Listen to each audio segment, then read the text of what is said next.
What's up, Hex? Just kidding. I've never done that before. But what's up, guys? GRC. And guess what? You thought I was gonna miss the show yesterday. I thought I was gonna miss the show yesterday, and I didn't miss the show yesterday because I'm a grinder and I have such bad anxiety that I drove home as fast as I could to catch the last half of it. Guys, we have a crazy day today.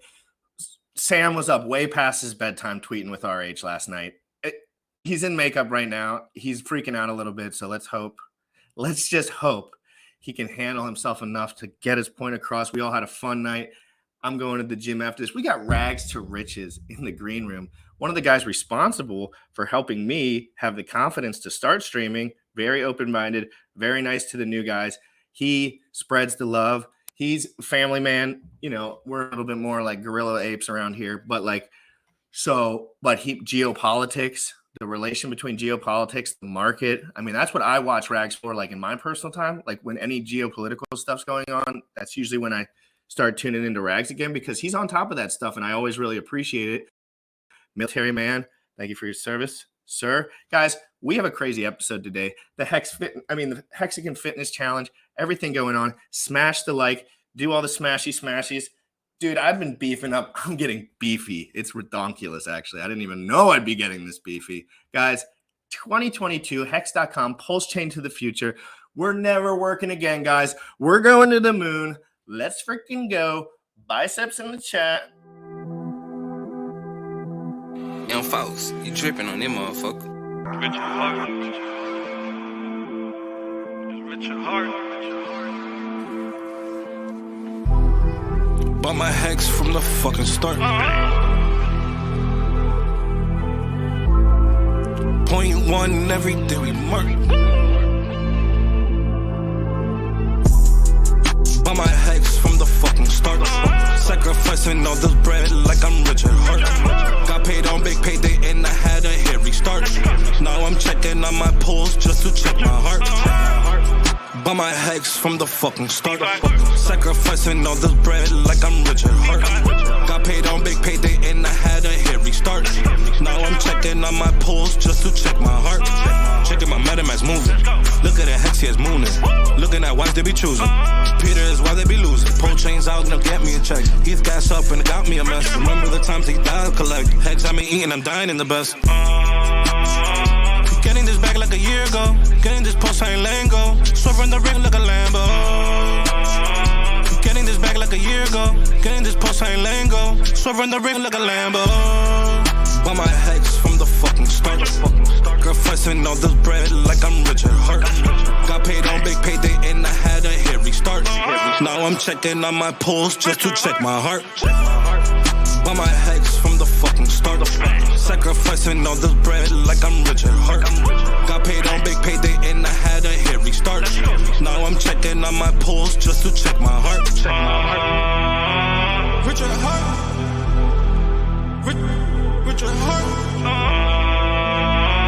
Richard Hart.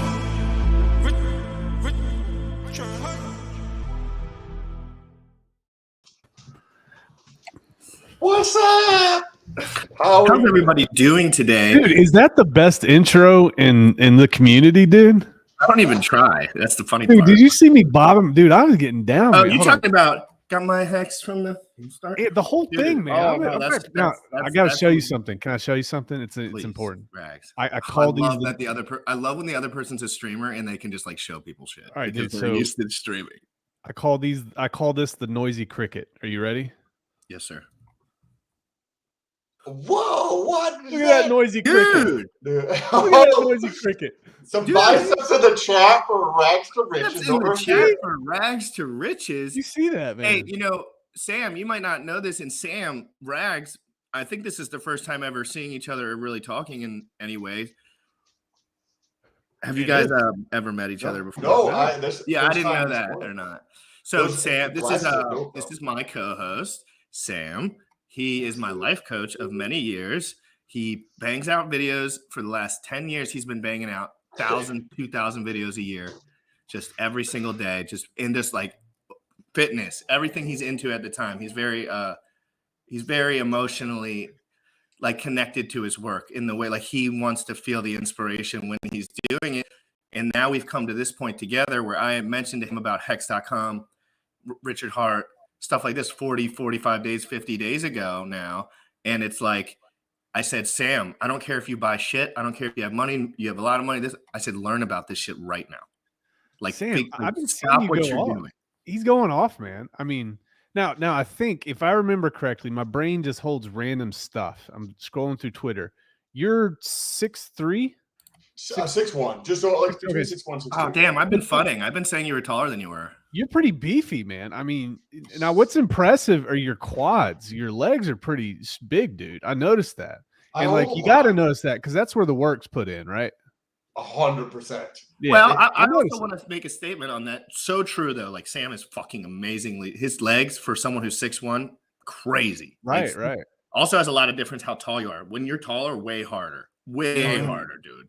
And people say I'm shorter, so people FUD that all the time. I'm like, dude, I can pack on size on my legs in like 4 weeks. No, seriously. But anyway, like my quads and legs, extremely vascular, extremely large, extremely strong, and I hardly train them. That's awesome. How tall are you? But my upper body, I train my arms almost every day, and they're still a little bit scrawny to me. Well, you know, maybe a little body dysmorphia, you know. But anyway, guys, real quick, yeah, Sam is one of the most dedicated bodybuilders over the last decade that I have ever seen in the world. As far as not like he doesn't do stage stuff, but diet, macronutrient, and calorie, paying attention, writing stuff down, always taking notes, always adding to his diet, always comparing and contrasting what works better for his gut, what works better for this, that, and the other, to the point where he's so optimized now that he can literally intellectually tear through 99.7% of humans within moments. Woo! No, that's why he's on this show, and it's not any hate on anyone, but I love to show people an optimized life. Yeah, changes this, dude. That's right. Like you can be smart, gifted naturally, but if you change this, you get 50% better. Like when he started teaching me that eating right had something to do with my brain function years and years ago, you know, when you're a kid, you're like, McDonald's makes your brain funky. I didn't know that. But he started like, I was like, why do you eat all these vegetables, dude? And he's like, dude, so good for your liver, so good. Like, and I was like, oh man, like your organs, you're worried about your organs? Okay. It's like when you're young, you can't tell the negative effects that food has on your mood and your brain. It's when you get to be like late 20s, early 30s, mid 30s, that's when it hits. You're like, oh wow, I just ate that and I feel bad for the next 24 hours. There's something there, right, Sam? Or does your brain just figure out how to tie it together? Like maybe kids feel like shit too, but they don't even know they feel like shit because they're kids. I'm envious, or not envious. I acknowledge your mic, Rex Riches. Your like ASMR quality would be very good with that mic, dude. Like I've got how much you drop for the mic, Rags? How much you drop for the mic, Rags? How much I what for the what? How much you drop for the mic? Oh, I think this was $3.99. Oh, it's good. It's very good. Yes, see, Sam. This was a free one on a plane. I want to be the one to give you a mic. I want to be the one to buy you a mic because you've helped me so much. I feel like, but I'm not giving you a $400 mic, motherfucker. I have mics like this. I can send you one and just play around with them. Just get one of these. Yeah, that's Yeti. The same one I have. Same Yeti shit. Blue, man. It sounds great. Jim Rat. How does mine sound? It sounds great. Yeah, thank you. Sam, you could compliment mine too every once in a while. Make me feel special. You like Rags comes on. I'm like, my shit sucks. No, this is what you do, Sam. Listen to me right here. This is alpha. Anyone listening that wants to be a streamer, amazing alpha. Go to Facebook Marketplace, change the age range and the width. Find young streamers that quit streaming and they bought all the shit with their parents' money that are selling it for weed now. That is what you do. That is how I bought all this shit. Producer worthy shit for like $200 because the dude probably just wanted some beer and some weed. Yep. Yes, and I have a pull-up green screen, all sorts of fucking shit. Literally stealing candy. And I was like, dude, he's like, you have $200 cash? I was like, yes. Yeah, dude, this is a lot of shit, bro. Like, I was about to give him like 500, dude. I was like, dude, this is way too much. But I was like, I just quit my job. Fuck this. I'm out. when you guys were talking let's get a little bit into business before we're so friendly. It's not always friendly up in here in this crypto in the morning, okay? It's not always friendly, you know. Sam and I are on a mission to change crypto streaming forever. Wow, okay. I like that. Yeah. Yeah. I like it a Yeah, lot. good How are you job. gonna I do that? want to be the standard for people, not as far as like size and as far as transparency and truth. Okay. Because everything that we say, me and Sam swear to each other, I reiterate to him, he has his moral compass already lined up. But I'm still young and I'm trying to make sure that I'm doing it for the right reasons, right? So it's like I always have to remind Sam, I'm like, Sam, if I'm getting off target, you have to tell me, because I know the way to success is the way that, but you get swaying as you go because you get influenced. That's why you got to keep your circle tight. That's why I always remind Sam, I'm like, dude, if I'm getting loose or wacky, I tell him, I said, stop me early. You give your friends permission to stop you early. Got to. So, so it helps you, because I told him I have a track record. I've gone on serial dating benders. Mhm. Like, you know what I mean? Where I forget what I'm doing and I'm like, want to date people all the time. It's like, you know what I mean? So I got to get in here. I want to change it so I can like project my life, not as an expert, but just as like a human. You know what I mean? No, that's awesome. I think Sam, you can agree or disagree with this, but I think the simple fact that you're giving Sam permission to offend you is huge, because you have to have that type of friend. You got to have that type of person, or else you will be wayward and your ego takes over and it's game over. So I love that, man. Rex Riches, before we jump into anything, because I don't have any context, right? Like I've been into crypto for 60 days or something like that, right? Yeah. But I don't know anything about you. Can you give me like the elevator pitch of like a 2 or 3 minute story about you, kind of thing? Sure, dude. There's probably people in the comments who also And for everyone in the comments, after he mentions this, I'm going to actually mention the comments. Go ahead, Rex. Dude, I barely graduated high school and now here I am. That's it. He's done. Okay, on to the comments. Dude, so I went to the military. I served the military for a number of years, and I got out. I was actually a weatherman in the military, meteorologist. That was kind of cool. And I got out of the military, and in my 20s, I'm trying to find myself, just doing all the dumb stuff, trying to figure things out, this and that. And I heard about crypto maybe in 2000 and heard about Bitcoin in 2013. I opened up my Coinbase account in 2014. And when I opened up Coinbase, there was only Bitcoin in Coinbase. And then they added Ethereum eventually. And then I think they added Litecoin after that. And for a long time, there's only 3 that you could trade. So I got into that. I made all the wrong decisions. I tell people constantly that I lost more money probably than everybody in the chat combined. Yes, that makes me feel so good. And so it definitely was something where like I hate losing though. And I always have to like realign myself and adapt, and I try to learn because I hate losing. I always want to win. So I thank God for 2018 when the market crashed and I lost a lot of my money.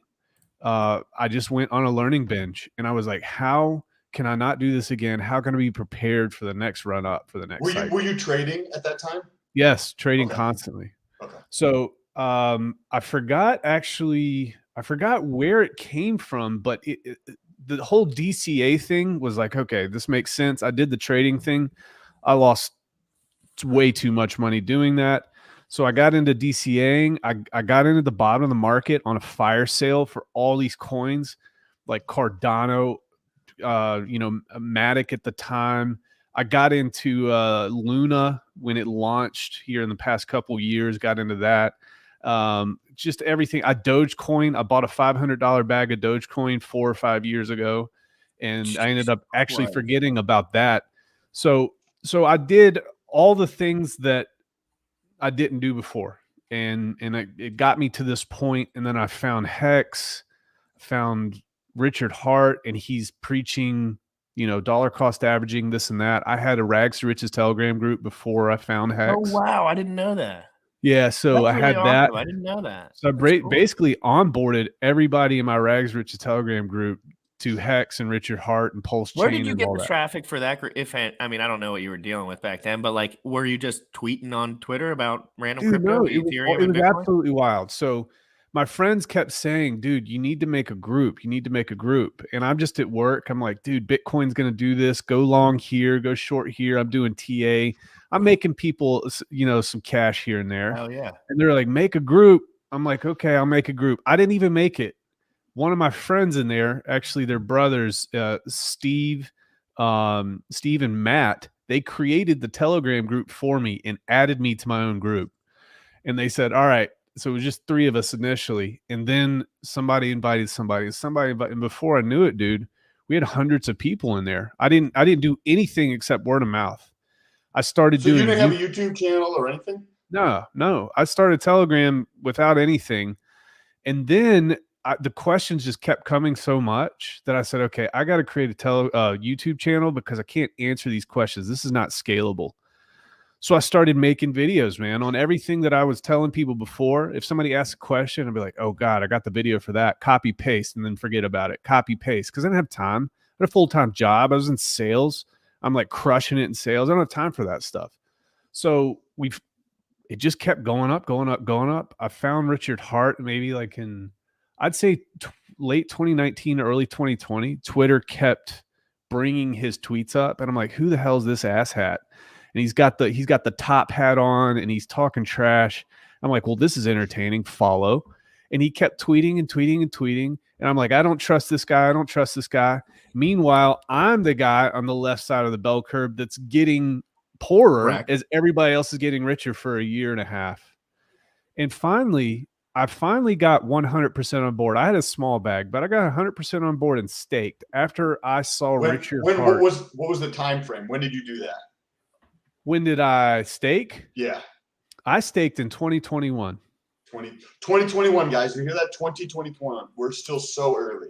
So, yeah. I staked in 2021 after I saw Richard Hart destroy Alex Saunders. And at that point in time, when all that, are you familiar? You're probably not familiar with what happened to Alex Saunders. He's not. I don't think he's familiar with that yet. So let me jump it real quick. Yeah. There was this guy who was all over the internet doing paid groups. He was kind of successful. Everyone watched his shit. He was a little bit, underground-ish, I guess, more like paid group shit kind of stuff. But anyway, he ended up robbing like 5 or 6 people. He just asked them for money for a loan, basically, and never paid them back. And then nobody said anything about it until Richard was doing a one-on-one live stream with it. And Richard basically decided to tell everyone he was a fucking scam artist and that he pulled up some tweets and DM'd some tweets of him saying 50 Bitcoin that he borrowed from him and he won't pay him back. But he did it to like 5 or 6 people. Like it was clear that it continued. Other people kept saying the same thing was occurring to them. BitBoy, everyone. So ruined his career. Ever since that day, he has not peeked to the internet, except for yesterday. He tweeted that he was an opiate addict and that he was sorry about everything. Oh wow! So this dude would. But he's a lying scumbag. You went live with Richard. You're watching this show with this dude that you had also been following. Thank you, Tank Crypto. Oh my gosh, I'm so sorry. Tank Crypto. Thanks, man. Sorry, I was appreciate looking at you. a different screen. Tank Crypto, thank you for the super sticker. I like your I like your emblem, dude. Tank, is that your little emblem for your Tank Crypto? That's cool, dude. You should make a channel if you don't. Dude, thank you so much for the $5 super sticker. Get your ass on the internet. Yeah. We should call you Weatherman. So you're watching this video, they're live, and he calls this fucker out right in the show.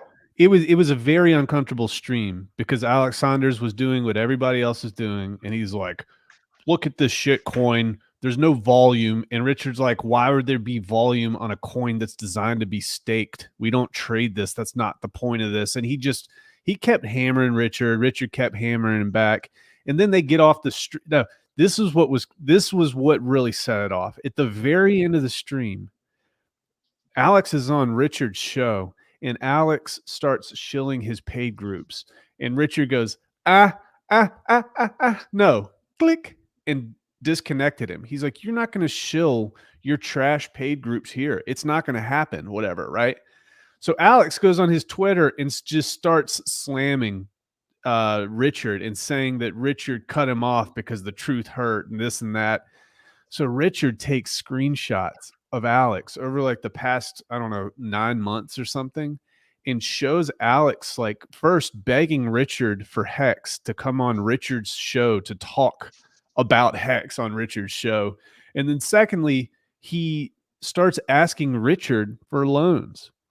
And basically was like, yeah, I got these guys that I owe some money to, and I'm kind of worried about it. And Richard's like, well, hey, dude, maybe you should move, and maybe you should hide your family because those aren't the people you want to be messing with, blah, blah, blah. So Richard releases this whole thing to where this guy is just trying to get Bitcoin from it. And then BitBoy comes out and says, hey, I can corroborate this because everybody thought Richard had photoshopped this stuff, like all the haters did. And BitBoy comes out, he's like, dude, I gave him some Bitcoin a while back. He never paid me back. And then another influencer says, I gave him some Bitcoin a while back. He never paid me back. And then it just started going, boop, boop, boop, boop, boop, boop. Richard saved a bunch of influencers. And who knows how many other people. Alex Saunders disappears off the face of the map. Gone. Vanishes. Right? And then you start seeing articles. New Zealand is suing him. New Zealand, Australia is trying to bring him back to charge him. He's from Tasmania. They're trying to charge him. All these people are looking for him. I'm like, that dude is probably has something to do with some type of organized drug crime rings or something. He is just absolutely gone. Until yesterday, if you go to Alex Saunders AU, he releases this trash statement and he takes no responsibility for anything that he did. Oh, he's the biggest bullshit. Opioid. And his back problems. I'm like, yeah, my back broke after Richard wrecked me.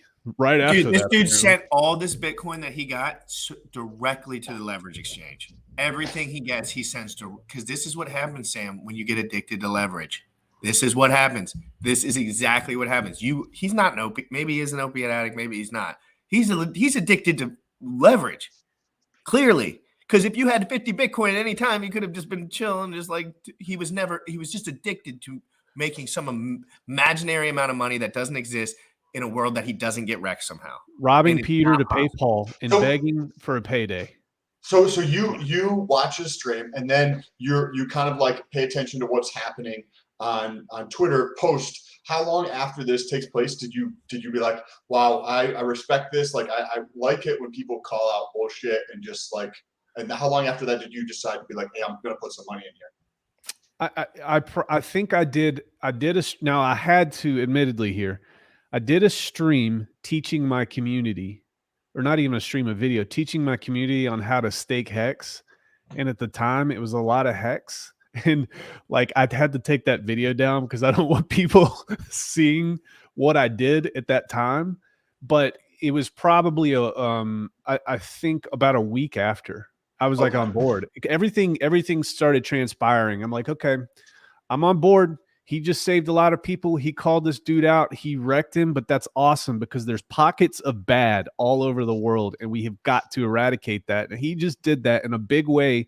And there were a lot of influencers out there that didn't have the balls to speak up and say what was happening to them. And the problem with that is when you don't speak up, you give a green light to those predators to screw other people.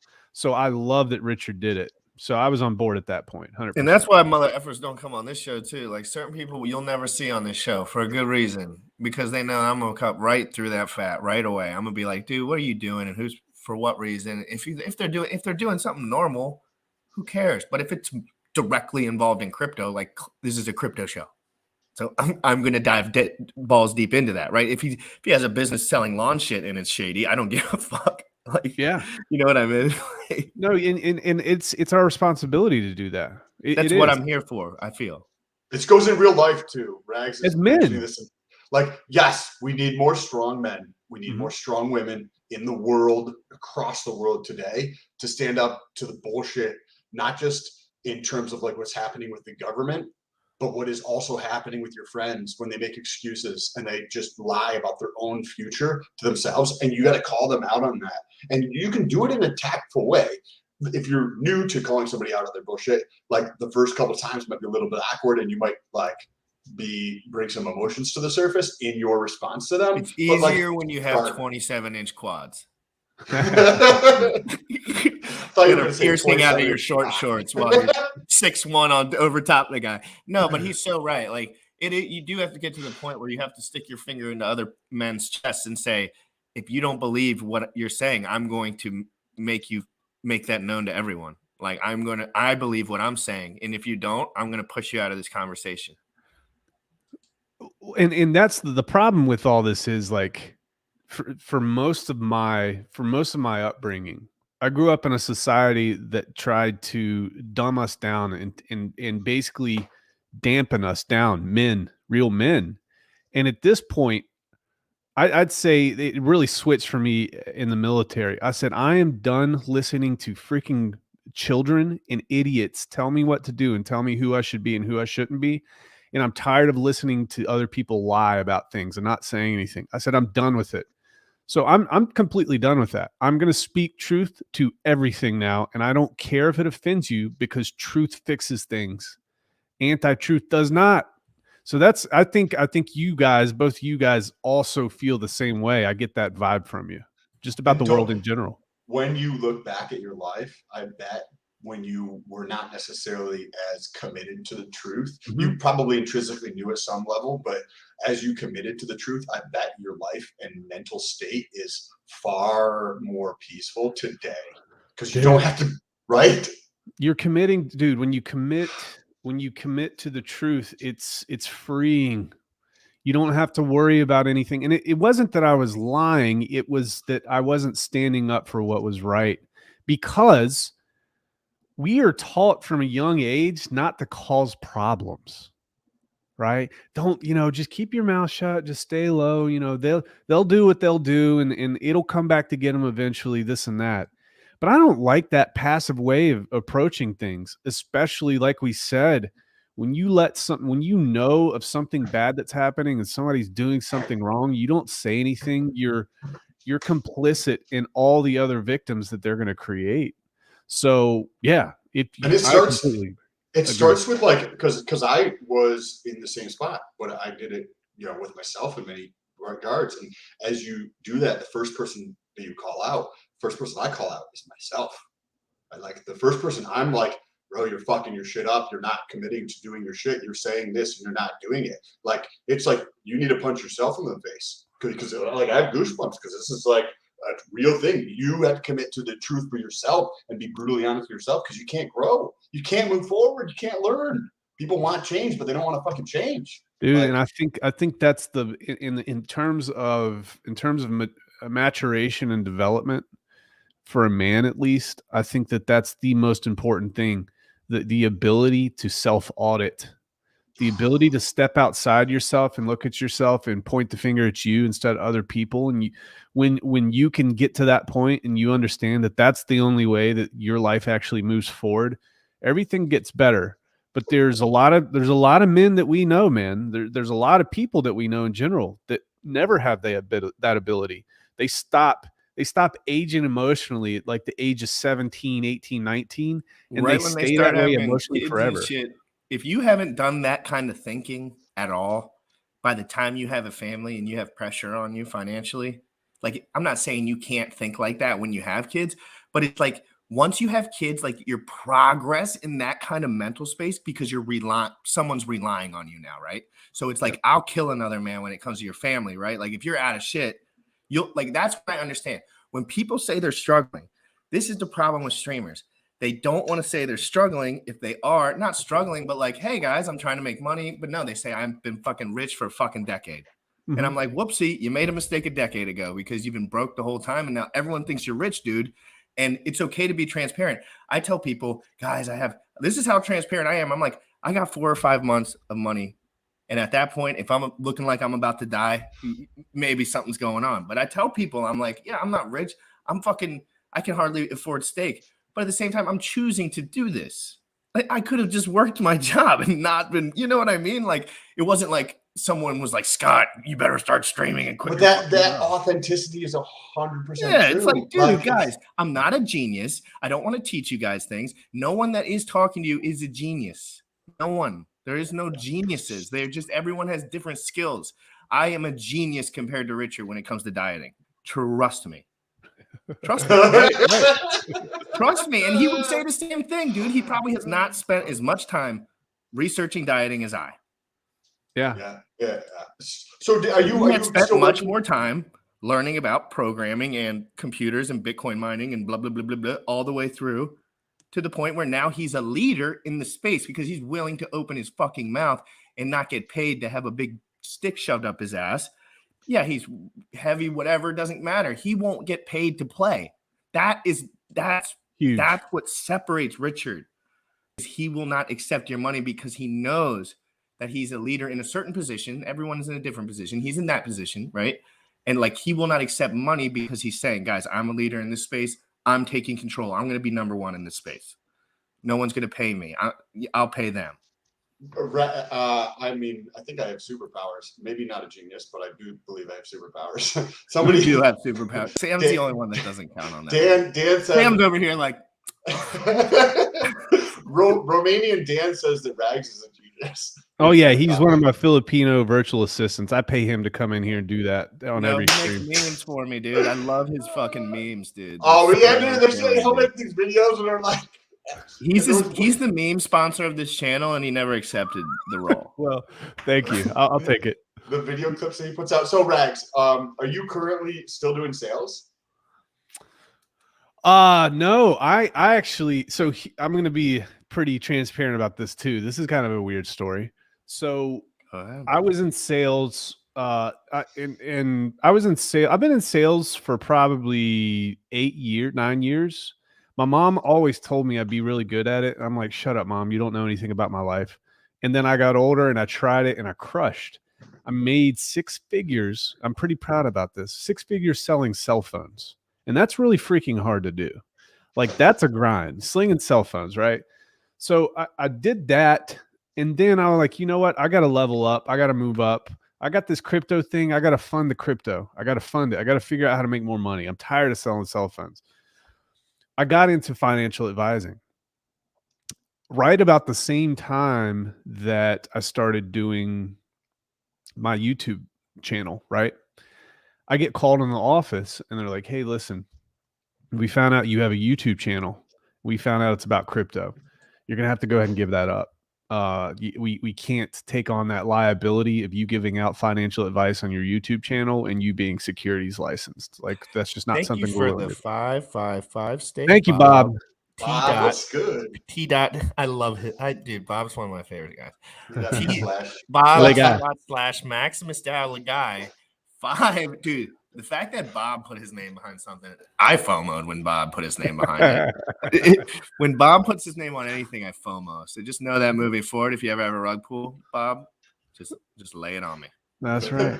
So what happened when? Dude, so they were like, they bring me in the office. They're like, you can't be securities licensed and have this YouTube channel, because if one of our clients stumbles across your YouTube channel and you're telling everybody that PulseX is going to do a 10,000x, that creates problems for us. So they're like, you'll have to go ahead and give up your YouTube channel. This is on a Friday. On a Monday, I'm like, I'm out. I'm not giving up my YouTube channel. Wait, they fucking did. What was it? A huge, I guess. Hey, you want to drop the name? I don't want to know what company it was. Omaha. Wild though, dude. Did they pull a hex tangent on your ass? I can't, but here's the thing. I can't blame them, because that's just like, when I got hired, we didn't have that conversation. There's no way for them to have Were you selling phones? What? Doing what? When you left, were you still getting sales? Oh, well, I left Verizon and went to this other place. I see. So you were, yeah. Okay. So it's a different kind of scenario. But like, it's just like common sense. If I have you working for, or somebody working for me, and I have them selling my shit, and they're on the other side of the road talking about how something else is so amazing, as in crypto, they don't get. But what if they're selling selling out though? What if they're just ripping sales? Well, no, 100%. They get paid to sell like life insurance. They get paid to sell like long-term care. They get paid to manage your money. All of that shit they get paid on. They don't get paid if you tell them to do the right thing in crypto. Guys, and that's why, because I'm building. This is a good way to transition. Like, I'm trying to build my reputation, right? And I know it's going to take longer than it takes. A long time, guys. So if I start doing shit shady now, what is that? I'm going to build a foundation on nothing that is shady already. So do you know how hard it was for me, Jim Rat, to sit in front of people like insurance products or financial products? And like, in my mind, I know that for 30 years, they might 7 to 10x their portfolio in 30 years. Oof. And then I go home and do crypto videos, and I'm like 7 to 10x. That's a Thursday night for me. So it's like, it was the best thing that could have happened to me, because I left and now I'm not like torn. Dude, like, that was God talking to you, brother. It was, and if people would ask me about crypto, I'd be like, I'd give them my YouTube channel, but I had to. I was serving 2 masters, and I couldn't do it anymore. And I knew in my heart that it was going to come to a head eventually, because the traditional finance system, man, like nothing against all the people I used to work for or the people that are in it now. It's just there's a better way now, and nobody's talking about it. And I don't care what metric that you try to make up to say that crypto's horrible. There are ways to do it safely, and there are ways to do it lucratively, and it's going to outpace inflation, outpace the traditional markets by untold magnitudes over the next 20 years. And nobody's talking about it because they're just clutching on to that last piece of financial energy they can before things get weird. Things are about to get weird, folks. I don't even know if it's financial energy too. Sometimes it's mental energy. People are afraid. People are afraid to make the dive into a new product because it's like a bodybuilder. With them saying like, "Oh, bodybuilding's not important anymore. It's all about something else now." They'd be like, "What?" Like, "Oh my god!" Like, no. It's about bodybuilding, and you know what I mean. Like, they're gonna hold on emotionally. Bodybuilders are slightly, well, at least from my experience, are slightly unique because if you tell a bodybuilder, hey, this will help you lean, this will help you get fucking size, they'll be like, oh, give me that, let me fucking inject that shit, right? Like, yes, I agree. There's so many. No, I know what you're saying. You're right too, but like, yeah, I want to get into. We're 36 minutes in, and I think we got 76 people in the chat. Real quick, guys, if you're in here and you're enjoying yourself, share this out for your boy. Smash the like for your boy. We're having a good time here. We're here every single day. We're going to be covering Pulse Chain every single day as it drops, 11 a.m. Eastern, trying to make sure everyone doesn't get robbed. So let's go. Guys, hit the like, hit the share, blah, blah, blah. I want to talk a little bit about your interaction with Marco, the Hexagon. Marco, what you're doing, fellas. Love this show in the morning. It helps get things done in the morning. A pleasure to hear. Thank you, Marco. Thank you so much for your $50 super chat. Everyone, when you come into this community, you hear a lot of things about a lot of people, right? And usually none of them are true for the most part. It depends who's saying them, right? Every person the people that I have on this show, I have met or talked to, and I respect. Marco's one of those guys who was like, I heard people saying this, that, and the other about him, and like he was the nicest dude and the most honest dude I'd ever talked to. And I was like, fuck everyone. And it wasn't anyone specific, but when you're new, people just say shit. And everyone's there's just so much talking.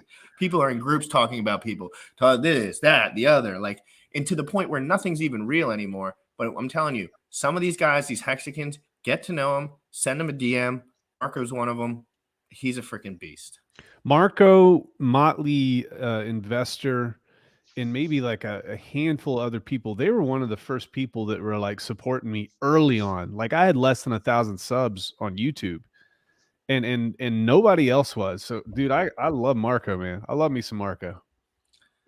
Molly's good. Molly's like a good man. Like, it's all about just being a good man at the end of the day. Like, you can just tell, like, this, that, and the other, whatever content you make, you can tell if someone goes home, takes care of their family, and like, it's just that's the kind of guys I'm attracted to. Like Valiant leaders, Brand right? too. I forgot Valiant Brand.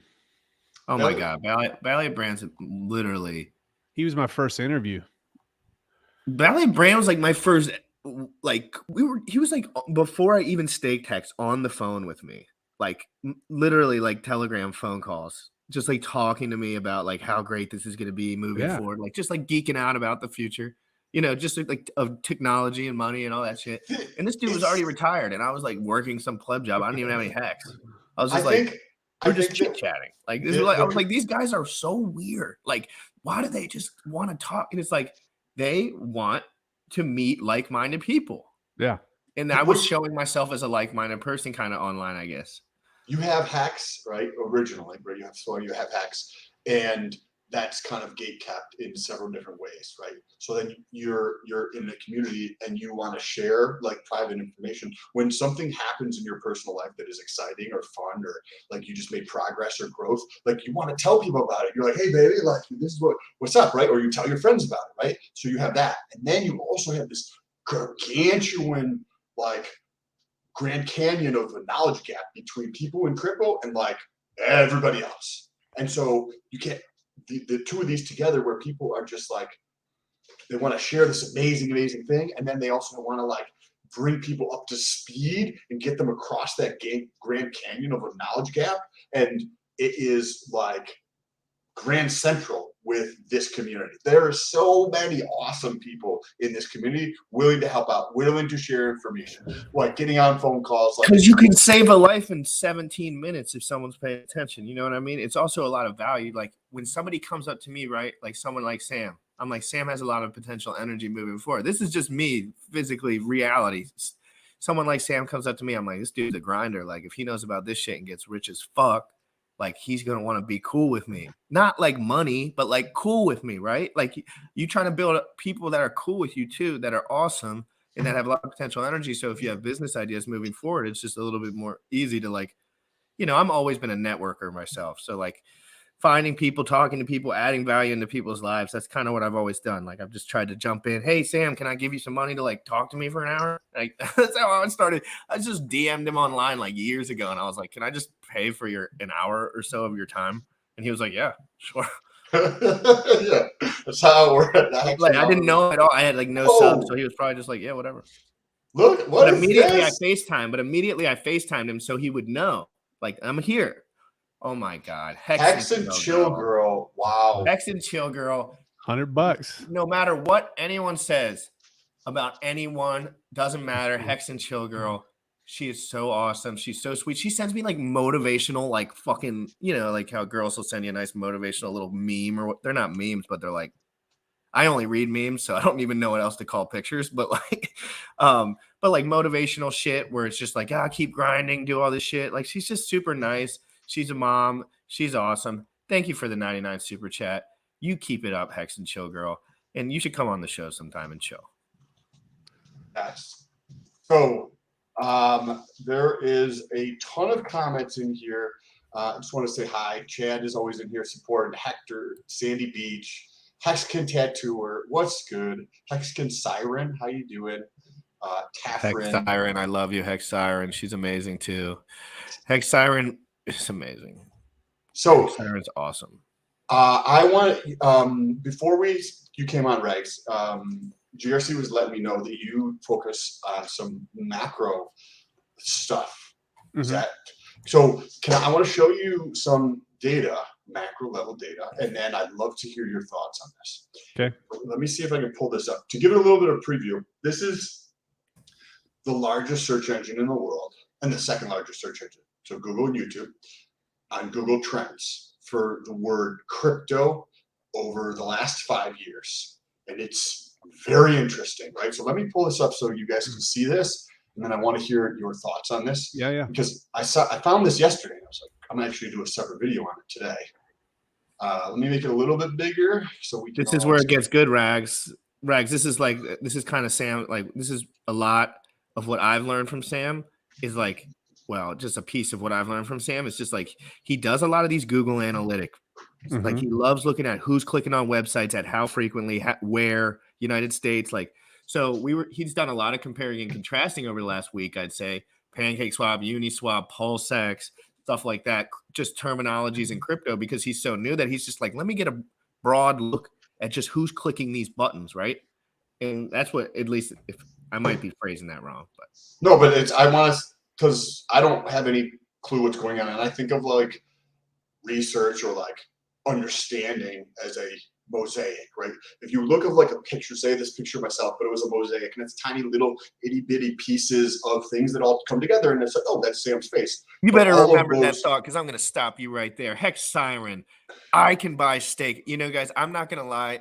I went to the grocery store before this, looked at the steak, looked at the price, and I put it right back. I couldn't do it. It got to that point, Rags. This is the first week where when I was grocery shopping, I deferred on the steak and just went for chicken drums because it was actually I'm outpriced from steak now. Not because I couldn't have bought it technically, but I was just like $22 for one steak. And it's insane, man. That's insane. One meal, dude. It wasn't even. It was like I could eat 2 of those with like literally no problem. I'm having to get ground beef 5 pounds at a time and pre-cooking it, man, because I'm all carnivore. So no, we should talk. Dude, you need to come on to. Oh no, guys, no. No. The fake one, no. Valley Bread, $133. Valiant. Thank you, Valiant. What's Valiant. up? I can't talk when I get so excited. Valiant brand.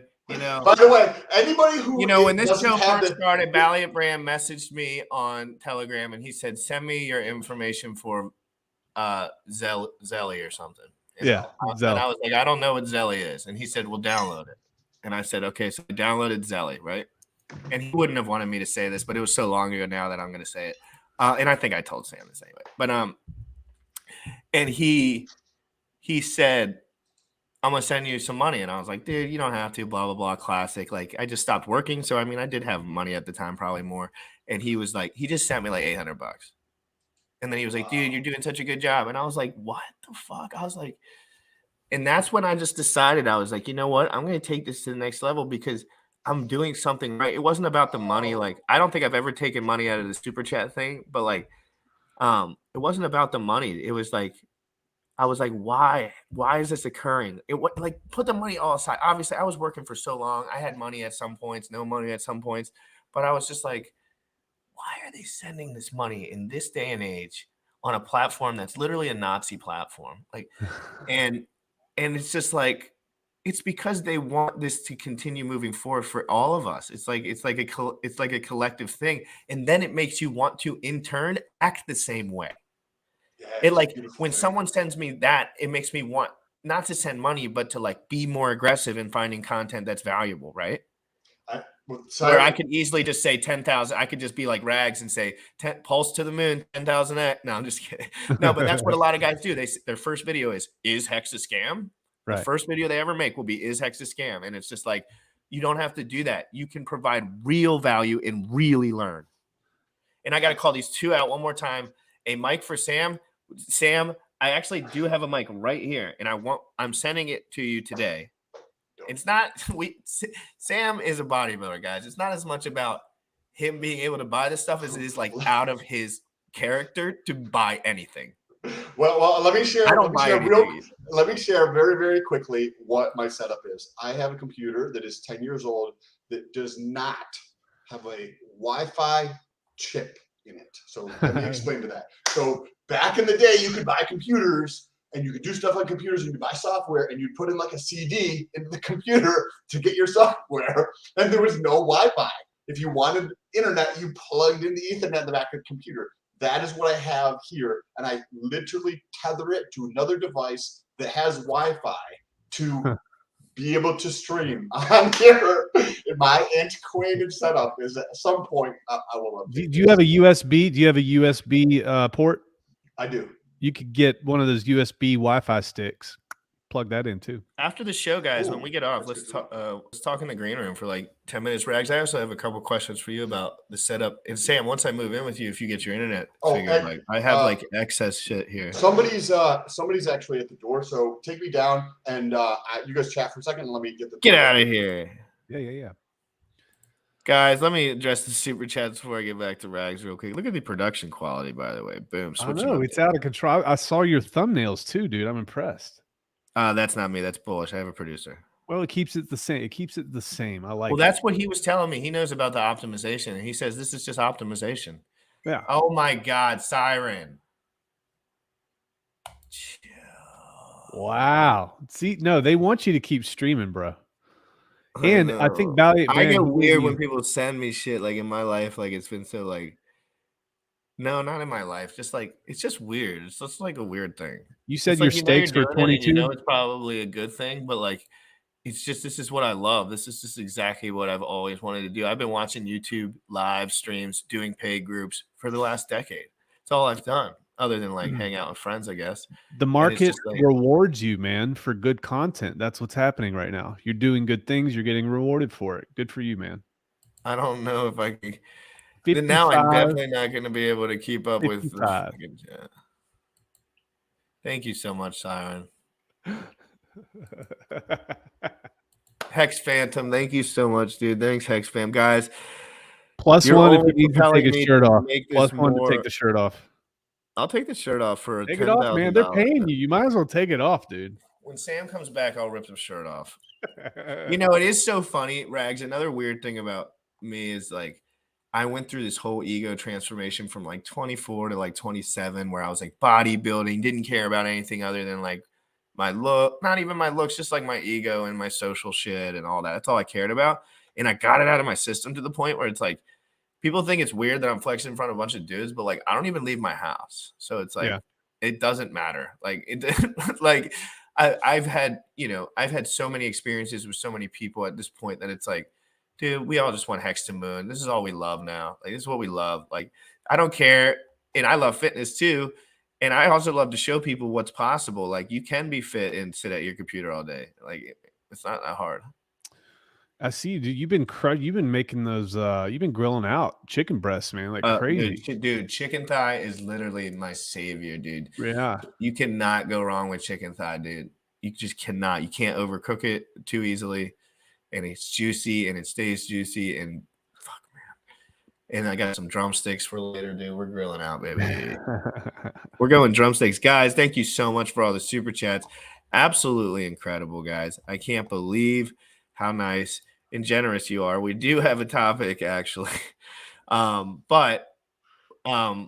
So basically, what is your take as far as, let's get a little like fan love right here. Mid-May.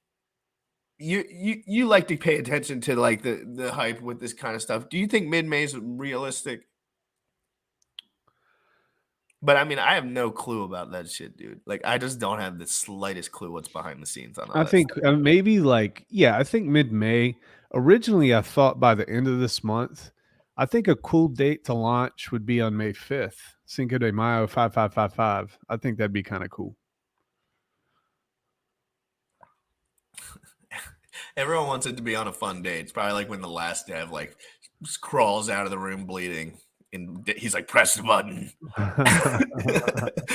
Correct. No, but it's been really cool seeing Richard and guys. Rags, I'm going to talk to you about this too. Get your stupid asses on Instagram. Do you guys know all you have to do is repost your stuff, right?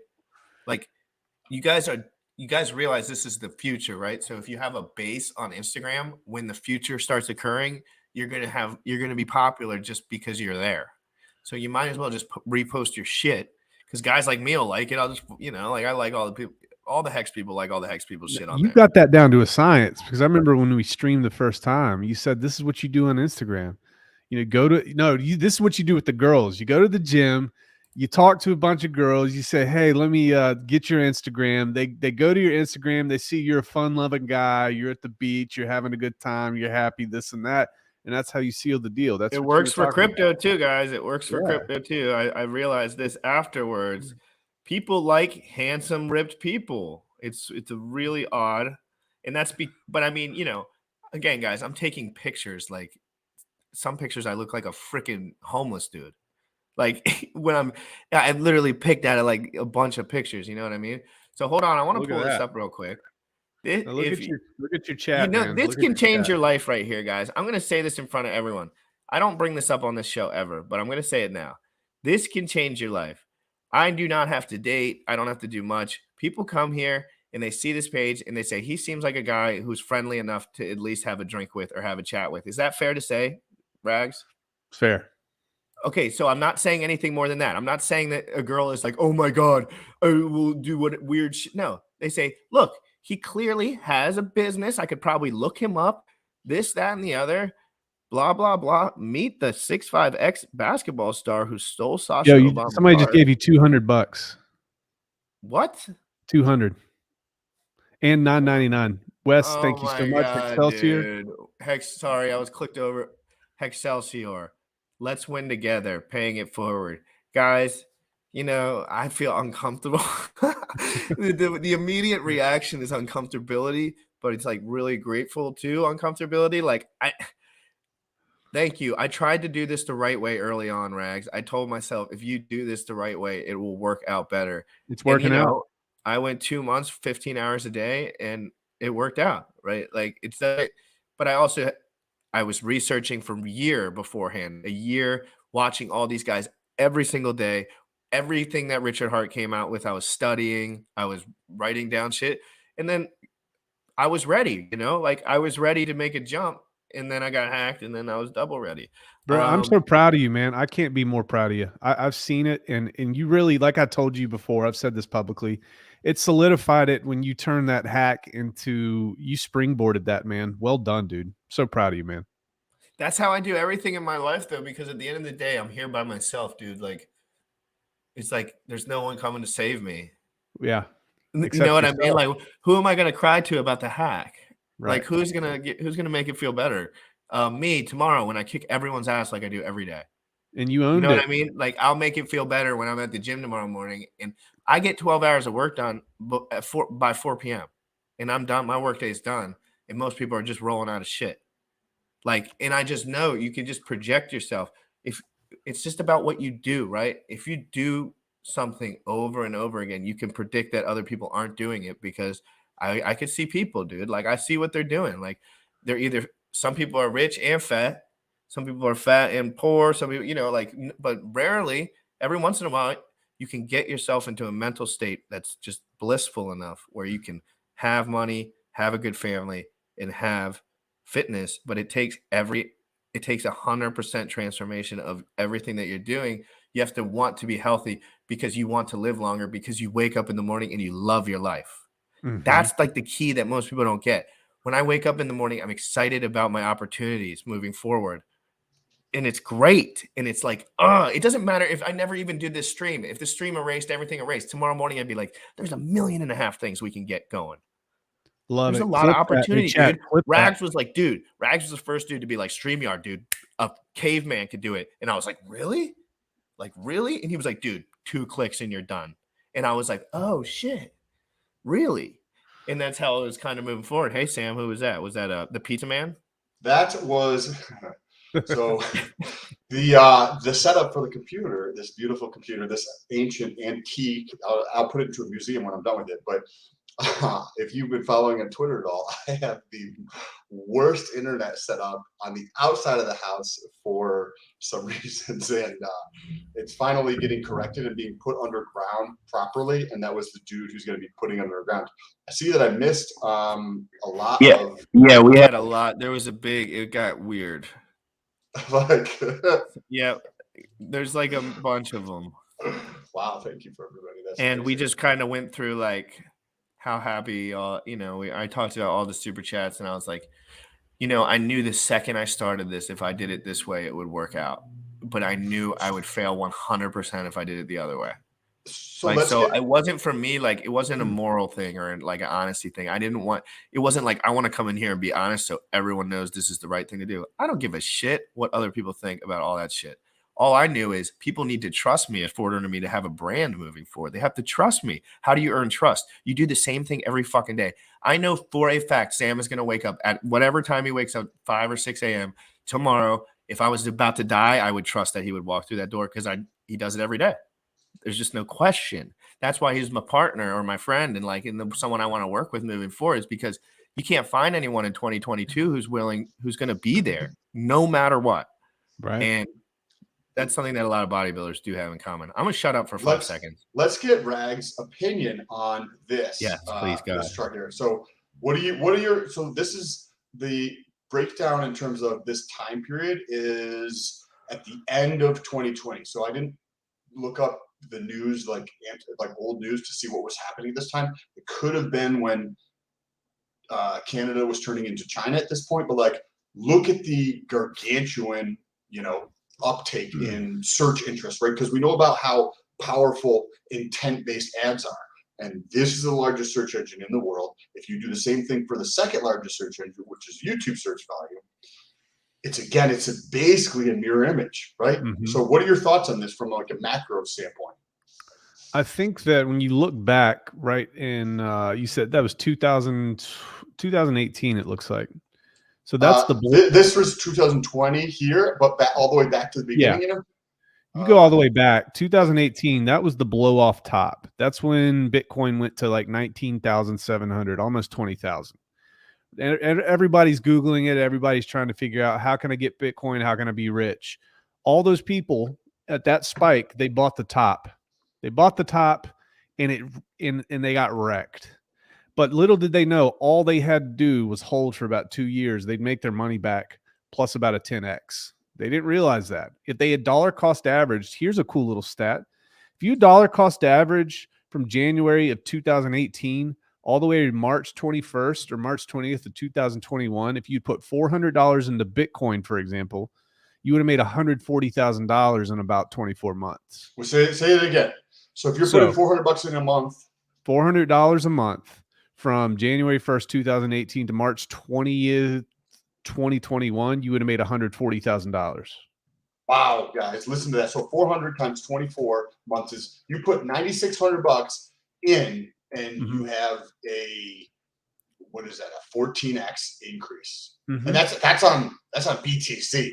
Right? That's not Hex. No, it's not Hex. That's just Bitcoin, and this is what flies in the face of like, how come I felt so bad talking to people about traditional financial instruments is because I had that knowledge in my head. I'm like, all you got to do is dollar cost average. And they say, oh, look at the volatility. It's trash, blah, blah, blah.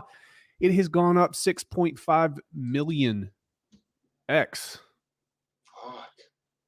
Or percent, rather. Yes, 6.5 million percent.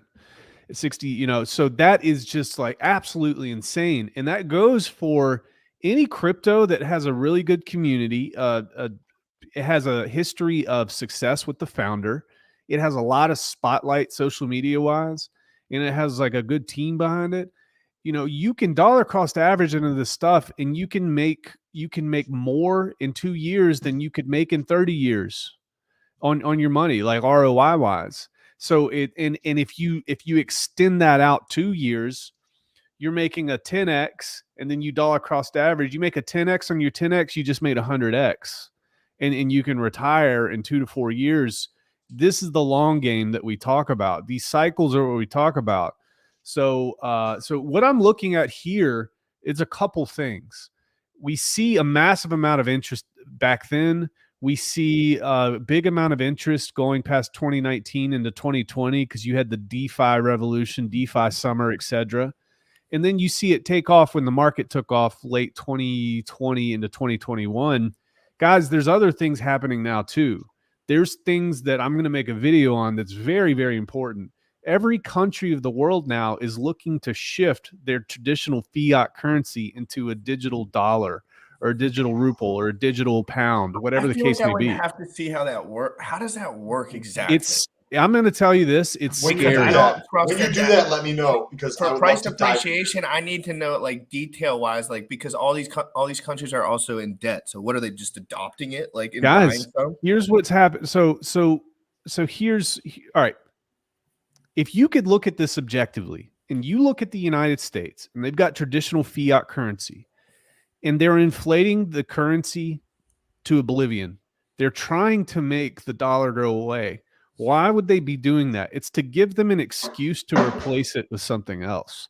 I think they are setting the stage to replace paper money with a digital programmable dollar. What is paper money?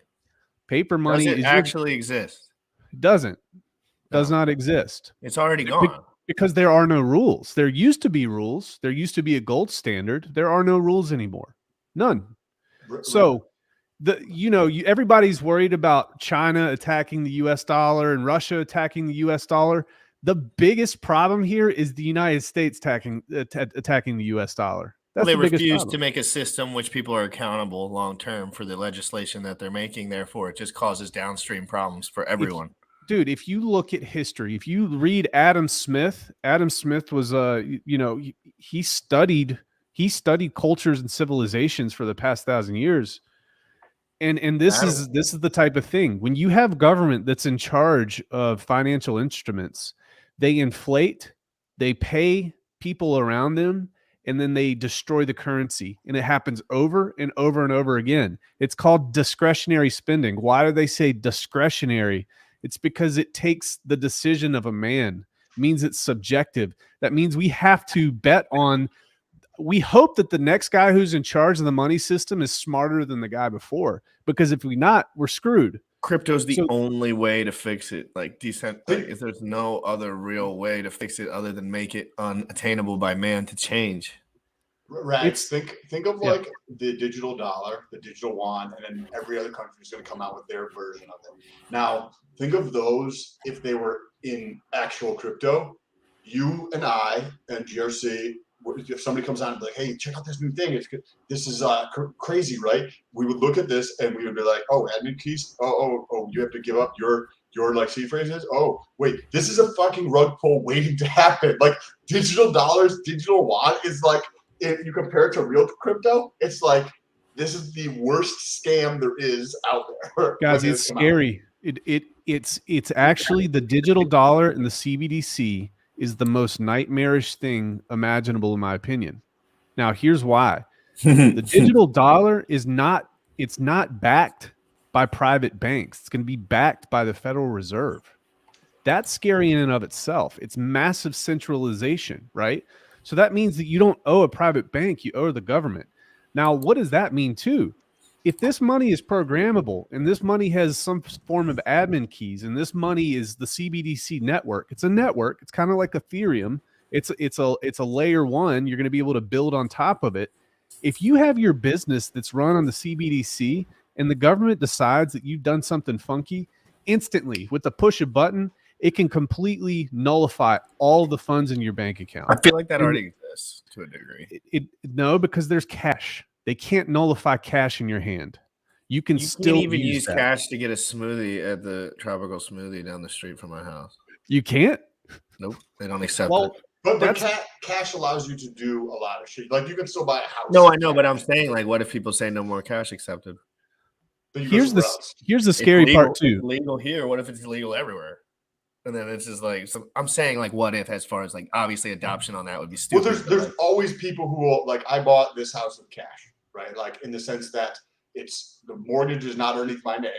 I gave somebody $45,000 cash, right? So that they can choose to do that cash however they choose to do that. It's not my taxes. I'm not telling them what to do, but that way it's easier to get the job done, right? There is people out there who are always going to want to do cash, but like there's what Rags is saying. I mean, there's a fuck you. It's going to be a nightmare when this stuff comes out. Well, and here's the thing. Here's the other part. You know, somebody says here in the chat, we already owe the debt to non-government. The debt is owed to the Fed. But here's what I mean. Here's the point. And that's Orca, right? Yeah. So here's the point with that. The point is, if you dig down into the papers of the Treasury Department, the analysis that the White House has pulled out, all that sort of thing, you start using the term inclusive and equitable money. All right. Whenever I see the terms inclusive and equitable, my red flags go up. Like, what the hell's going on how here? You do this like a teacher, dude. So it's I so love how here's you the thing. explain things like a teacher, where you like the points that you think about. You mentioned They don't want there to be private banks. They want everything to be backed by the government because that's the ultimate amount of control. If you live in a small community and you can talk to 5 or 10 lawyers, bankers, etc., and say, "Hey, John, throw in 500,000. Hey, Dave, throw in 500,000. Susie, throw in 700,000." You can create a community bank. You can start lending off of that. how much money we need to make a community bank real life, like 10 mil. You need like how much? 10 million. Not bad, Sam. No. Long term, right? you want to make But- it big Well, long-term? with crypto, do you think that like more of a theoretical question? Do you think that banks are going to be necessary as we transition to crypto? Well, it's not about necessary. It's about necessary in terms of To service. freedom and liberty. Yeah. Because if the government controls the money and there's no privatized money, there's a big problem there, man. There's a big problem because they can clamp down on you. Government, the power, all that spirals out of control. Well, they say, well, we need a CBDC so we can track money laundering for terrorists. Well, then the question becomes, hey, what do you define as a terrorist? Am I a terrorist right now because I'm talking against the government? They can define that and they can cut me off. My bank Heartbeat would account's say- on everything. Heartbeat would call you. He might throw you under the rug on that one. He might say you are a terrorist. He could. And I have red hair and I wouldn't blame him. That makes sense. So Yeah, Sam hasn't met Crypto Heartbeat. They're really good friends. I watch them like all the time together. So they're like, they stream a Rags lot and Heartbeat are? You know Heartbeat, Sam? Have you watched this? I think he's an older gentleman, right? He's a nice gentleman. He's not an older gentleman. Yeah, he's he's a like nice gentleman. 75. Yeah. Yeah, he's 93. No, Please he's tell him like, I told you that. probably like 55, maybe 50. Guys, the CBDC is a scary thing because it's programmable. That means it can be used against you. And it can be used against companies. It can be used, for example, if they don't want you to make transactions on certain goods or services, they can invalidate those coins so they can't be used for that. They're going to use it for global warming.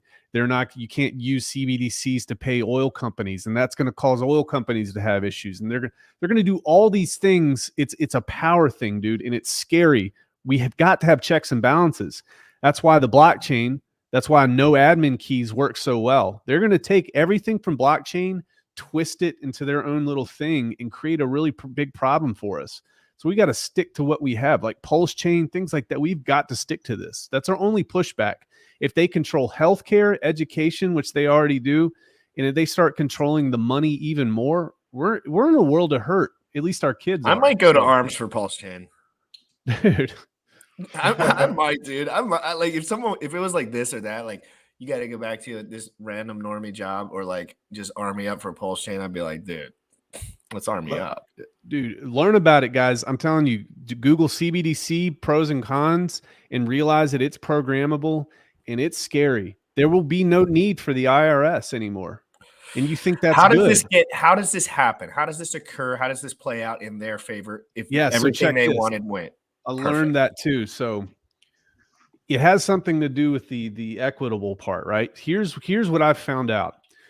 I found this paper, they were writing about this. They said that when they want to make the transition from US, like paper money, fiat, over to the CBDC, this is freaking crazy, guys. I can't even believe I'm going to say this out loud.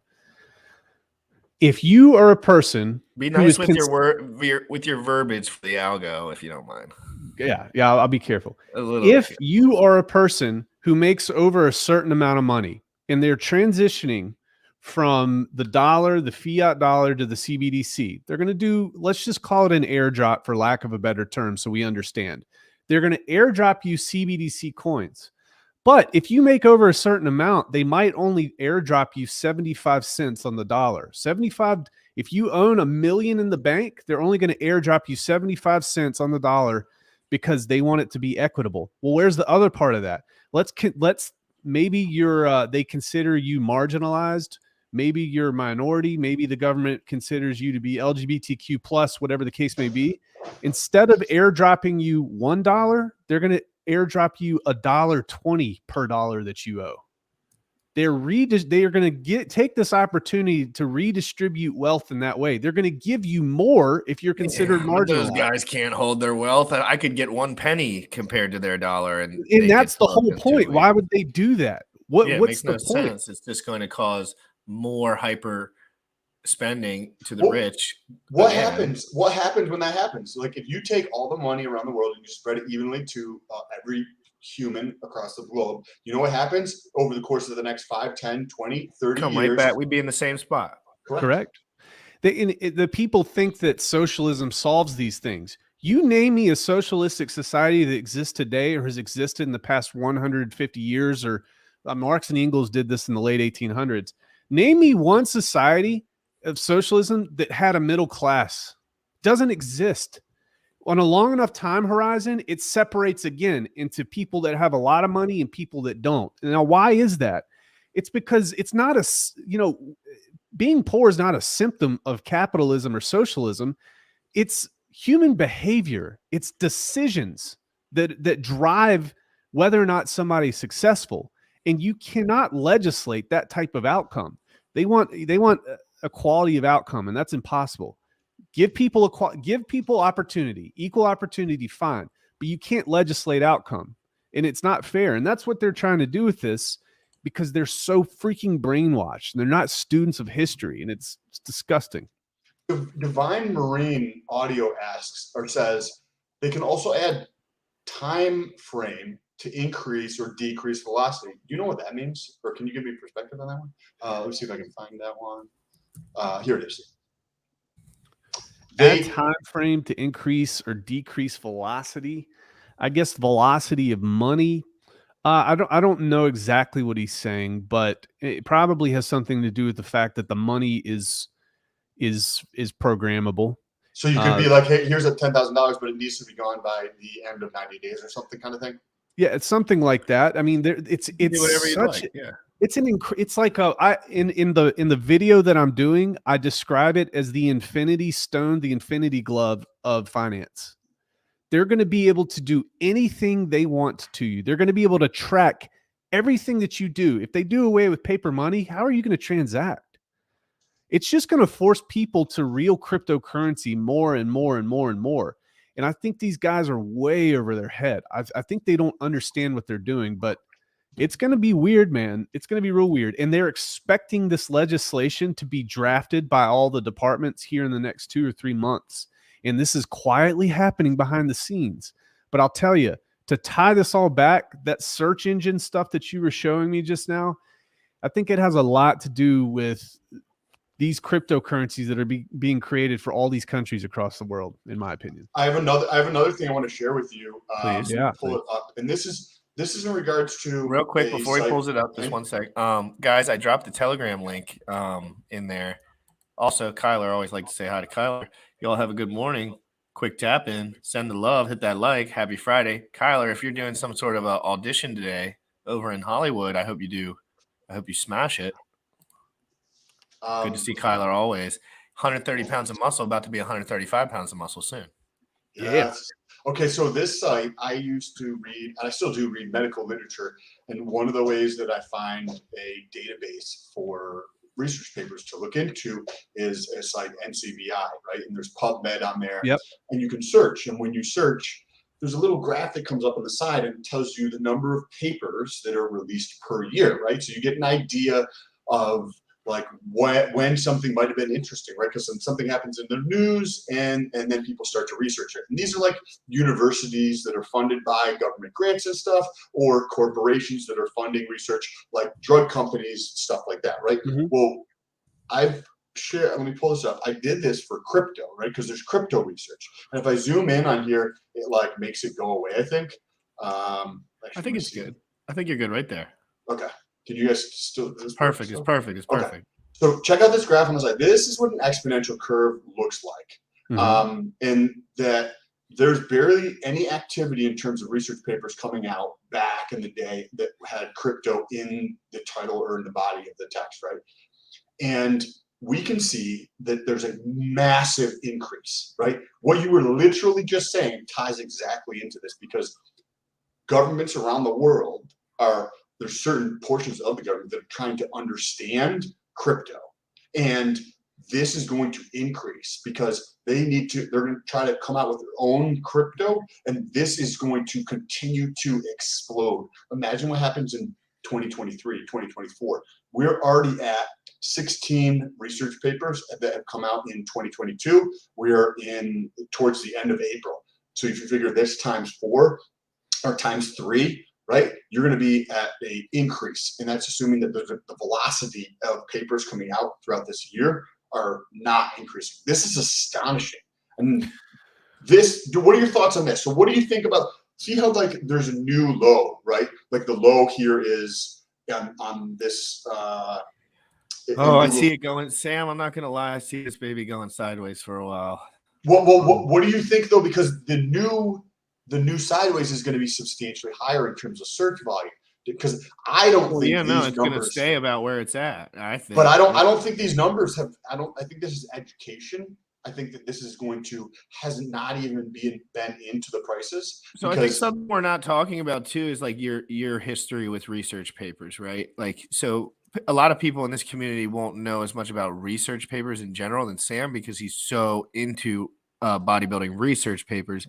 He really knows his way around that environment of like, why do people, because when you're in bodybuilding, right, you always look at research papers and we know immediately they're 90% all marketing and redonkulous, but you need research studies to push products. You need them. You cannot have, like, in some way, shape, or form in the pharmaceutical world, they need to have studies about all this shit out, and they can manipulate those studies too in order to form marketing and get in the news and blah, blah, blah, blah, blah. So really what they're doing, it seems like, it's just like, is that kind of what you're talking about as far as like the studies? Well, the studies, it's just interesting. So we see in terms of a uptake in we see an uptake in people. This is people just searching for it. So this is globally there's like something like 1 billion searches per day on Google, right? And this is YouTube here. So there's probably like 750 million searches per day. So remember how I talked about that gargantuan Grand Canyon of a knowledge gap between people who know crypto and like everybody else? I believe this is the starting point for the education for those, and it hasn't even slightly impacted prices yet. Because when GRC and I first started talking 60 days ago, I was like, hey, how long does it normally take people to get into whatever you're talking about? And he's like, 6 to 8 months. And then I've seen several comments that say same thing. Oh, it took me 6 months. It took me 8 months. It took me a year to get into crypto, right? And to understand it. So we're at the beginning stages. It takes people time to grasp the concepts. It's like trying to learn medical stuff. The terminology, the vernacular that is used is so different that it takes people time to absorb this and feed it into their system so they understand it. This, I think, is going to impact prices gargantuan, because think of people in terms of like there being 2% of the population or 2.5% of the population who has crypto.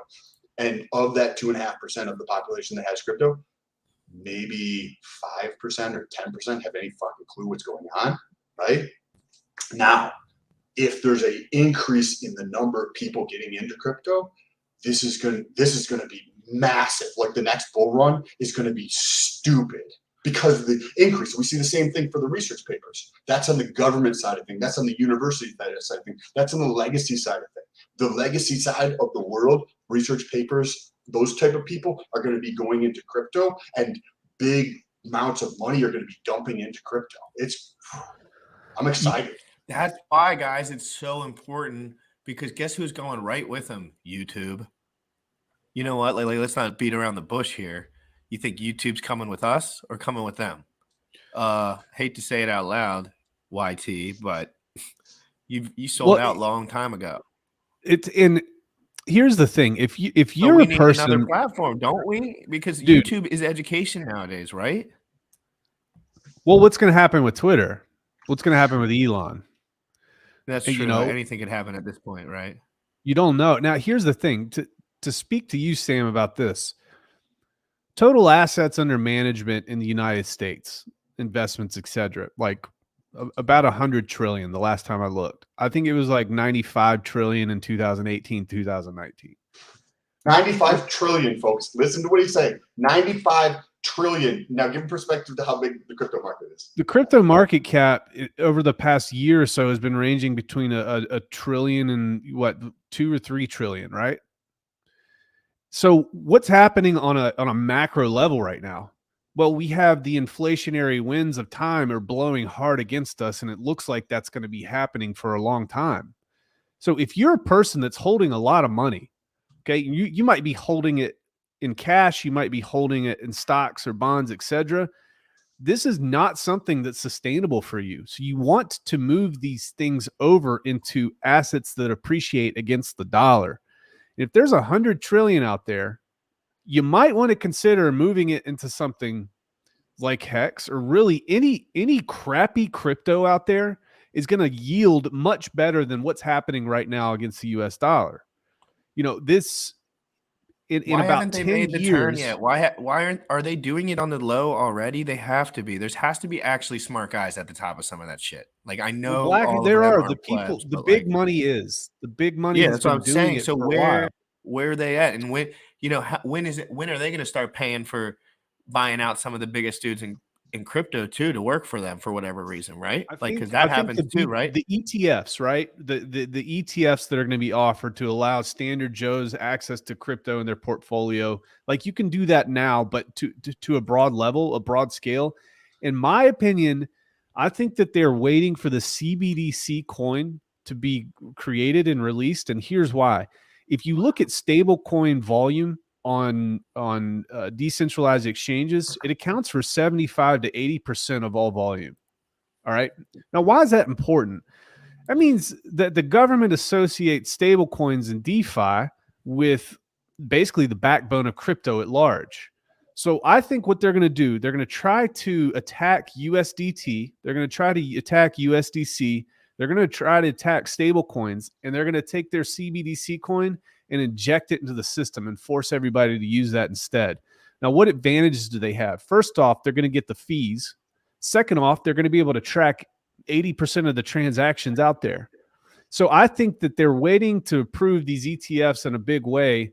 They're waiting for the CBDC. I think Gary Gensler, who's the SEC guy, he's waiting for this too. I think this is all part of the plan.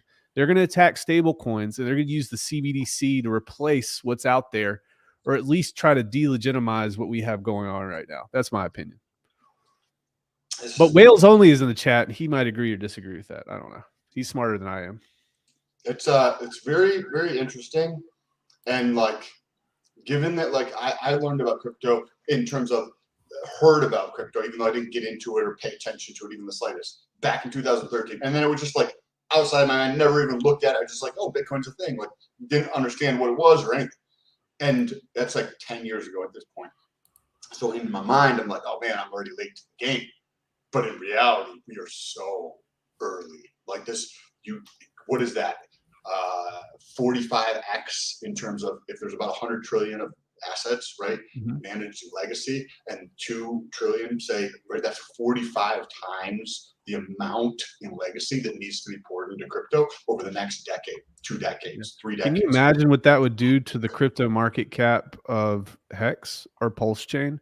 If we get a small portion of that, that's why like people say, oh, it's too late. The crypto thing's already come and gone. No, it is not. We are on a time frame, a time horizon of 100 to 200 years with this.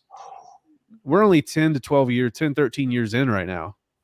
So yeah, we're way early, guys. The pendulum is it's falling back very, very slowly. It's a big freaking pendulum. It's going to take a long time, but you are early. You look at the Amazon chart. I mean, look at the Amazon chart. It corrected down, and then it never went back. Never went back. But why is that? It's because the government likes to print inflation. And what do we do with that money? We spend money on stuff. Where does that money go? It goes to Amazon. It goes to the Fortune 500 companies. We're just the pass-through entity. We're like money laundering for the government. That's who we are. Crypto's a little bit different, though. Crypto has a constitution. Most of it does. Not as good as what we have here, but it's certainly better than the Federal Reserve. So, what kind of constitution you be talking about? Well, think about it, man. If the economy crashes, what's the standard operating procedure? Print money. That's it. You want to increase the monetary supply so that hyperinflation will be here until everything changes. Here's what they do. When the economy's cooking, it's rolling, right? Interest rates are low. Why is that important? It's because when you go to the bank, you want to low I can leave here and get a house and I ain't even making money when they're real low. Right. Or you want to build a business, you want a low interest rate. You don't want to shell that out. So what happens? Interest rates are low, the economy's booming. They're having to print money to keep up with that demand. But then what happens? They print so much money that they're afraid there's going to be runaway inflation. So what do? They rug the U.S. economy. They increase interest rates and they rug the economy. They have to slow it down. How garbage is that? When they sit here and accuse crypto of being volatile and they're literally raising interest rates to put the economy into a depression so we don't have runaway inflation, what type of trash is that? And that's verifiable. That's how it works. They have to raise the interest rates that other banks use to lend to each other, and that trickles down to us eventually, 3 or 4 banks down. Right before I found crypto, I bought my house, and I swear to God, I paid like fucking $7,000 for the bitch. Like literally, I had like 10 grand in my bank account, and like, you know, I was making money per week, but like, I was like, you know, they gave me a big house on the corner. I was just like, whatever, you know what I mean? My dad always said, like, if you can get a loan, you know, my dad's a little more old school, of course, not crypto or anything, but like he was always like, if you can get a loan, that's probably the hardest part, because then you can work for yourself. Because if you have a house, then you can start building. And then he was always mentioned like it's nice to have a little bit of asset before you start working for yourself, because it's hard when you're working for yourself. It's harder to get a loan off the jump. It is. Well, Go ahead. I want to pull, because I'm going to go in about 10 minutes. So I'm going to pull up that tweet. Yeah, please dig right in. Preview about. So this is something, and I'll give it a little bit of context. And then Rags to Riches, when you do that video, when you're done with it, if you want to do like a live stream on my channel or do it again here and like just dive in, let me know, because that'd be super interesting. I'd love to learn more about that. So a week ago, I made a video about how the PulseX buy and burn feature causes selling pressure on Hex and Pulse. And then I'm watching the Richard Hart live stream yesterday, I think it was, maybe the day before. And I watched it he posting it, right? And he's talking about exactly what I described in the video and how it actually creates selling pressure. So I was like, let me do an update video on this, right? Like I literally just described this, how this buy and burn on PulseX goes through and creates selling pressure on Hex and Pulse, in the sense that if you have LP, right, you have Pulse and Hex. Actually, let me play the clip here so everybody can get to see exactly what we're talking about. Perfect. Pull this up, share this with you guys. We'll add that to the screen. Okay, now I'm going to play this. I think it's about 65 seconds to 90 seconds long. So hopefully you guys could hear this. Let me know in the comments. To that Hex Pulse pair as part of let me go back a little bit. I think it was good. Here is where Full screen it too. PulseX tokens are burned. Whose tokens exactly are getting burned? It's a great question. So the Fee2 address in the Uniswap v2 code, which is forked to create the PulseX contracts, scrapes a percentage of fees, 21.7% of fees. And those fees, when you do a swap, are paid in the form of the token that you're getting rid of. So if you were to swap, say,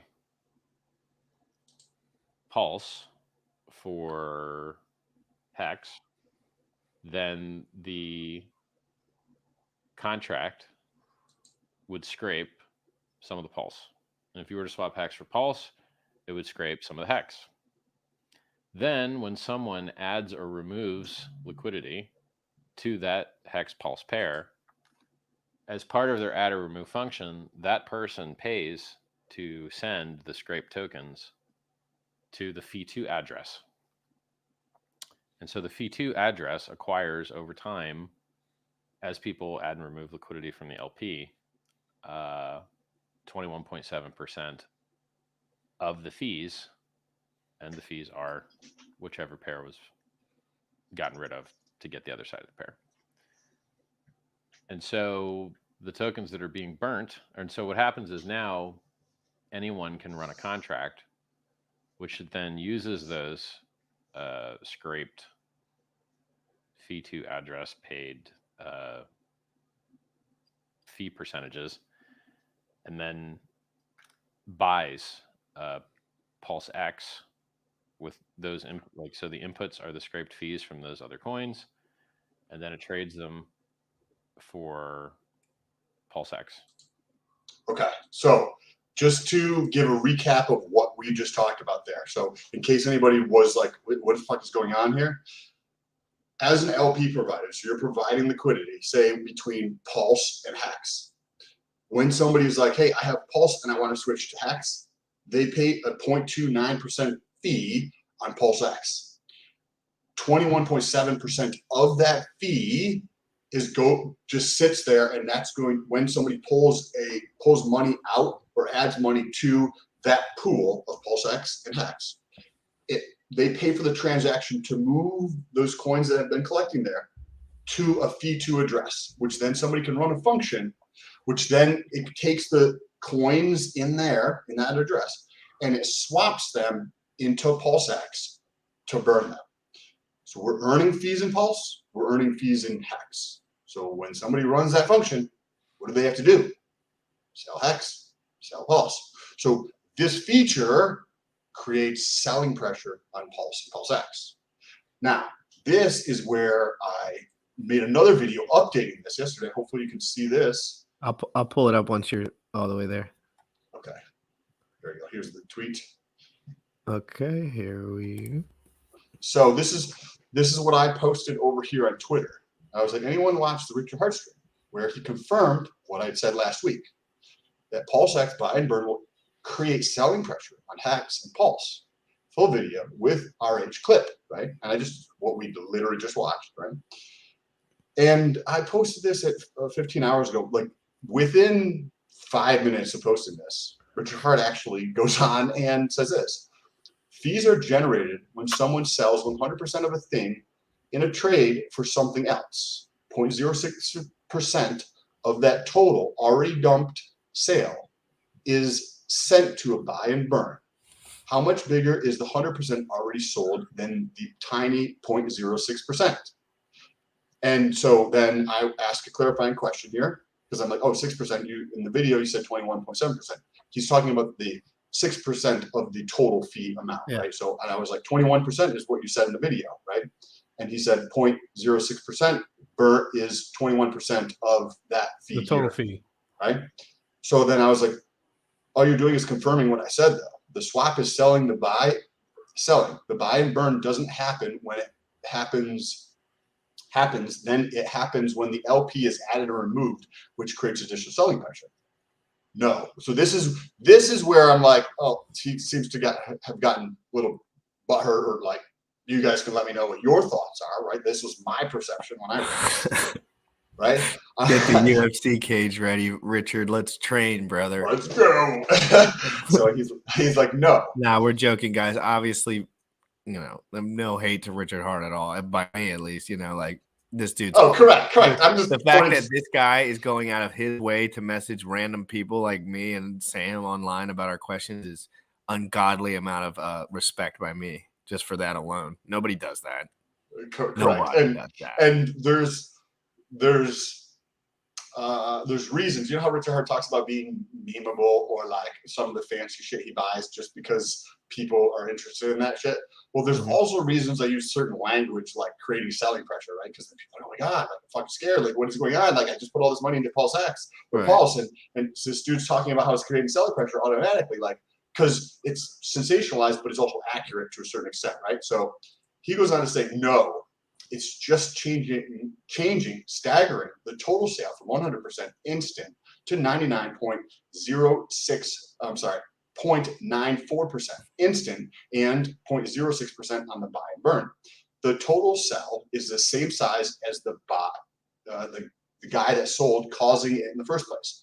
So on the one hand, it's like, if somebody's going to sell $100,000 of Pulse and they're going to switch it to Hex to earn the fee that's going to sit into that address that's going to be caused by the buy and burn, it's staggering the sale, right? He's selling $100,000. 99.94% of that is going to happen today, and then the rest is just going to happen in the future, is what he's saying, which is also just confirming exactly what I just said. But what he doesn't talk about is that if you look at reality, there are plenty of pairs where you can have hundreds or millions of dollars switch back and forth in one day without much price movement. So what does that happen if we just trade things back and forth, right? We see what happens with Coinbase. They just collect fees, right? So you have this trading back and forth between Pulse and Hex, right? By the end of the day, prices barely moved. And this happens multiple times throughout the year.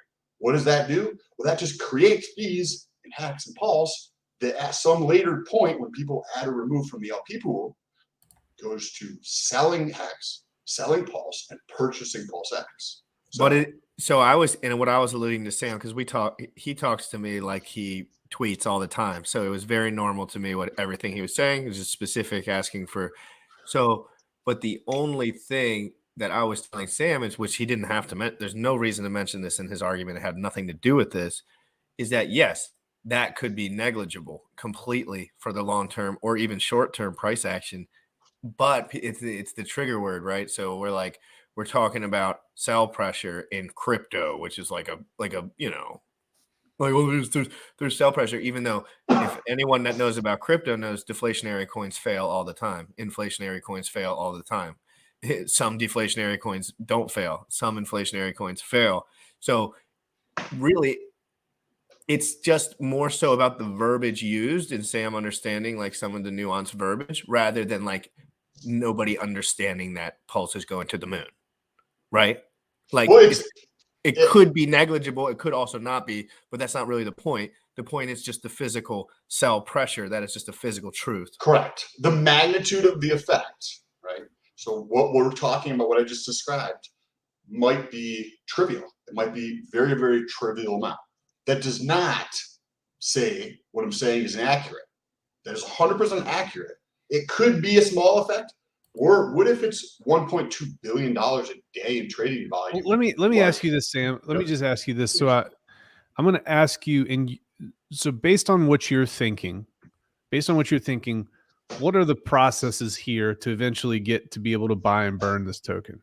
What's the whole process? Read this one and then answer that question, Sam, just to make sure this doesn't maybe clarify. It looks like a good answer.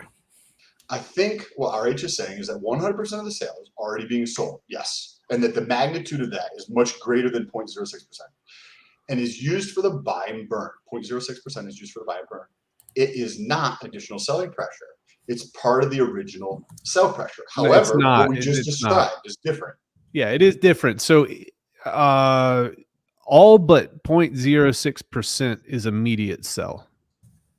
All but 0.06%.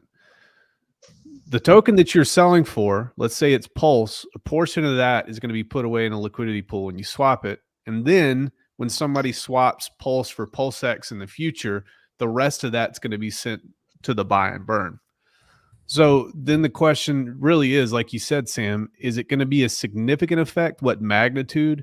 In my mind, I'm thinking that it's going to be very quick. It's going to be very instant because of the volume of transactions on a daily basis. I think that gets zeroed out same day, every single time. What do you mean? So let me ask you a question on this too. So the point in the video was that if you look at the magnitude of, from a dollar standpoint, if you compare something that's a percentage, as in 0.29% of PulseX, versus a fraction of a penny for a transaction, you have a fraction of a penny and then 25% of that is burnt, just directly burnt on Pulse, right? So you're paying, say, a tenth of a penny. That means 0.00025 cents are burned for every transaction on Pulse.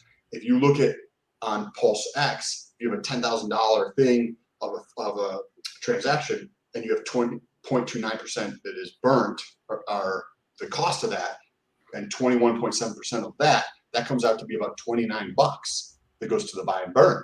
And every one of those, and then some percentage of that $29, say if it's 10%, that's $2.90 on a $10,000 thing. $2.90 is much greater than 0.00025 cents. Yeah, but it's kind of like it's almost like it's an escrow. Like when you sell, what is it? 99.94% is sold immediately. The fee is going to be held for a very short amount of time, 0.06%. And then when somebody swaps that Pulse for PulseX pair, that's where the buy and burn actually occurs. I think that happens very fast. It's already accounted for. I don't. Let me use the bathroom real quick. You got another 5-10 minutes, Sam? Cool. Yeah, go ahead.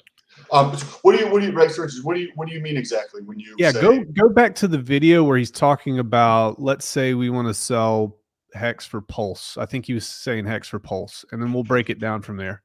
Okay, cool. Let me pull this back up. And remember, the adoption is what will offset this, in my opinion, right? Because if you have a giant increase in adoption, like that would easily negate some of this or all of it, or it wouldn't even be like it's going to be nothing. But sure, when you think about like any given day in the market, and remember, we're operating on a 365 versus 270 in legacy, quite roughly. So you have 270 trading days in legacy, right, and 365 in crypto. So you have 365 days. There's a lot of those days where Pulse has changed to Hex. Hex has changed to Pulse by different parties for various different reasons. And the price doesn't change, even though there could be a million one way and a million the other way. Right. So a million one way or the other way creates a fee for a buy and burn, even though nothing's happened to the price. Yeah, how you can't create a buy and burn for PulseX if you're trading a Hex and Pulse pair. So it has to take one of the sides. What do you mean exactly?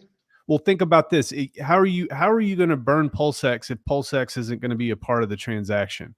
So if you go to the DEX, if you swap Hex for Pulse, so immediately 99.94% of that is going to be sold.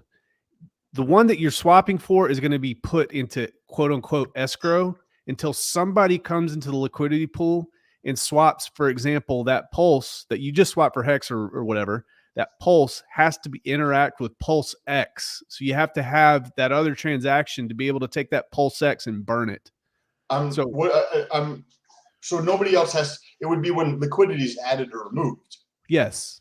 And then if you're swapping Hex for that Pulse, just goes to a new address. And then from what he says here, once it goes to the new address, so added or removed, sends those fees that have collected to a new address that somebody can create a function for to buy and burn that. Or is that what you're saying? 3 or 4 part process, really. Well, and let's listen to it and we'll break it down. Cool. All right, let me play this. When PulseX tokens are burned, whose tokens exactly are getting burned? It's a great question. So the Fee2 address in the Uniswap v2 code, which is forked to create the PulseX contracts, scrapes a percentage of fees, 21.7% of fees. And those fees, when you do a swap, are paid in the form of the token that you're getting rid of. So if you were to swap, say, Pulse for Hex, then the contract would scrape some of the Pulse. And if you were to swap Hex for Pulse, it would scrape some of the Hex. Yeah, pause it. Yep. Okay, go ahead. Okay, so step 1, he's saying that if you go to the DEX and you're swapping Pulse for Hex, then when you swap that Pulse for Hex, a portion of that Pulse is going to be scraped and, quote, for lack of a better words, put in escrow. So that's step 1. All right, play. The contract would scrape some of the Pulse. And if you were to swap Hex for Pulse, it would scrape some of the Hex. Then when someone adds or removes liquidity to that Hex Pulse pair, as part of their add or remove function, that person pays to send the scrape tokens to the Fee2 address. So the Fee2 address is the escrow. So when someone adds or removes liquidity, they're going to take that Pulse that was scraped because Pulse was swapped for Hex. They're going to take that Pulse that was scraped and send to the Fee2 address. All right. All right, press play. That's step 2. To send the scrape tokens to the Fee2 address. And so the Fee2 address acquires over time, as people add and remove liquidity from the LP, 21.7% of the fees, and the fees are whichever pair was gotten rid of. Pulse in this instance. The other side of the pair. And so the tokens that are being burnt, and so what happens is now anyone can run a contract, which then uses those scraped Pulse Fee2 address paid fee percentages, and then buys Pulse X. So that's the last step. Somebody else can run a function, right? That function contract goes through, takes the fees that have accumulated and goes out and does swaps or a series of swaps to get to PLSX. And then it takes the PLSX and burns that. Correct. There you go. Okay. So was that like helpful in terms of like the steps and the sequence here? I don't know if I'm agreeing with you or disagreeing with you, because honestly, I was walking through this in my head at the same time, but that's how I understood. It's kind of like the Fee2 address is an escrow account, and we have to wait for that contract to run for the buy and burn function to actually cause that to happen. So it's 3 or 4 steps.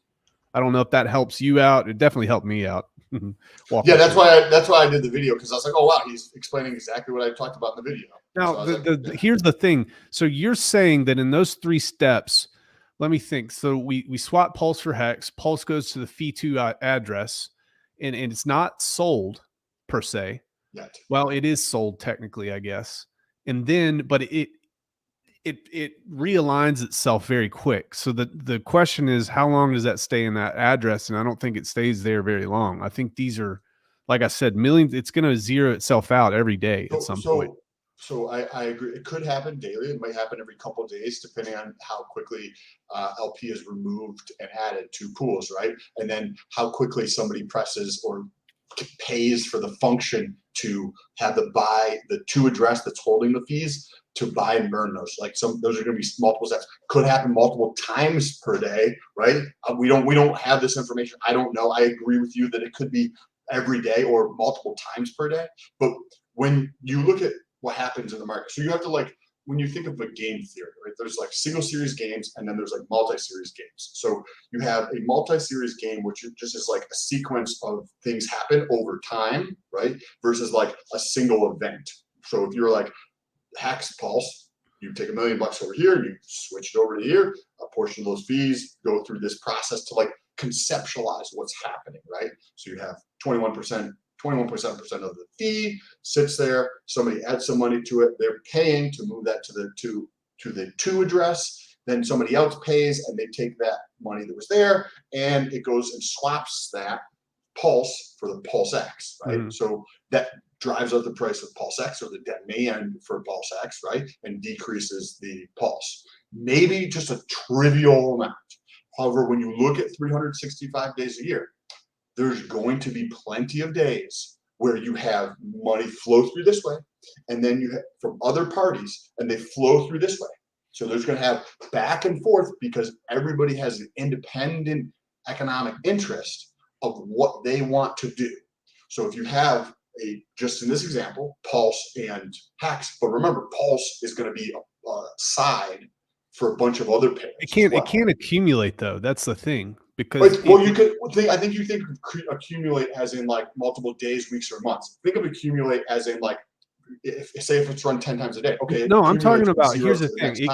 Logically, it can't accumulate, because you're going to run the function, and the very next time a transaction done, it's going to zero out. It's 1 for 1. It's not like one. But it's not gonna. That means that in every single moment of the day, the function is going to be run, and it's not. No, not every single moment, every single transaction. So if you run the function once, or if you run the transaction once where you're swapping 2 pairs on the DEX, the very next time that a transaction occurs, it's going to zero out.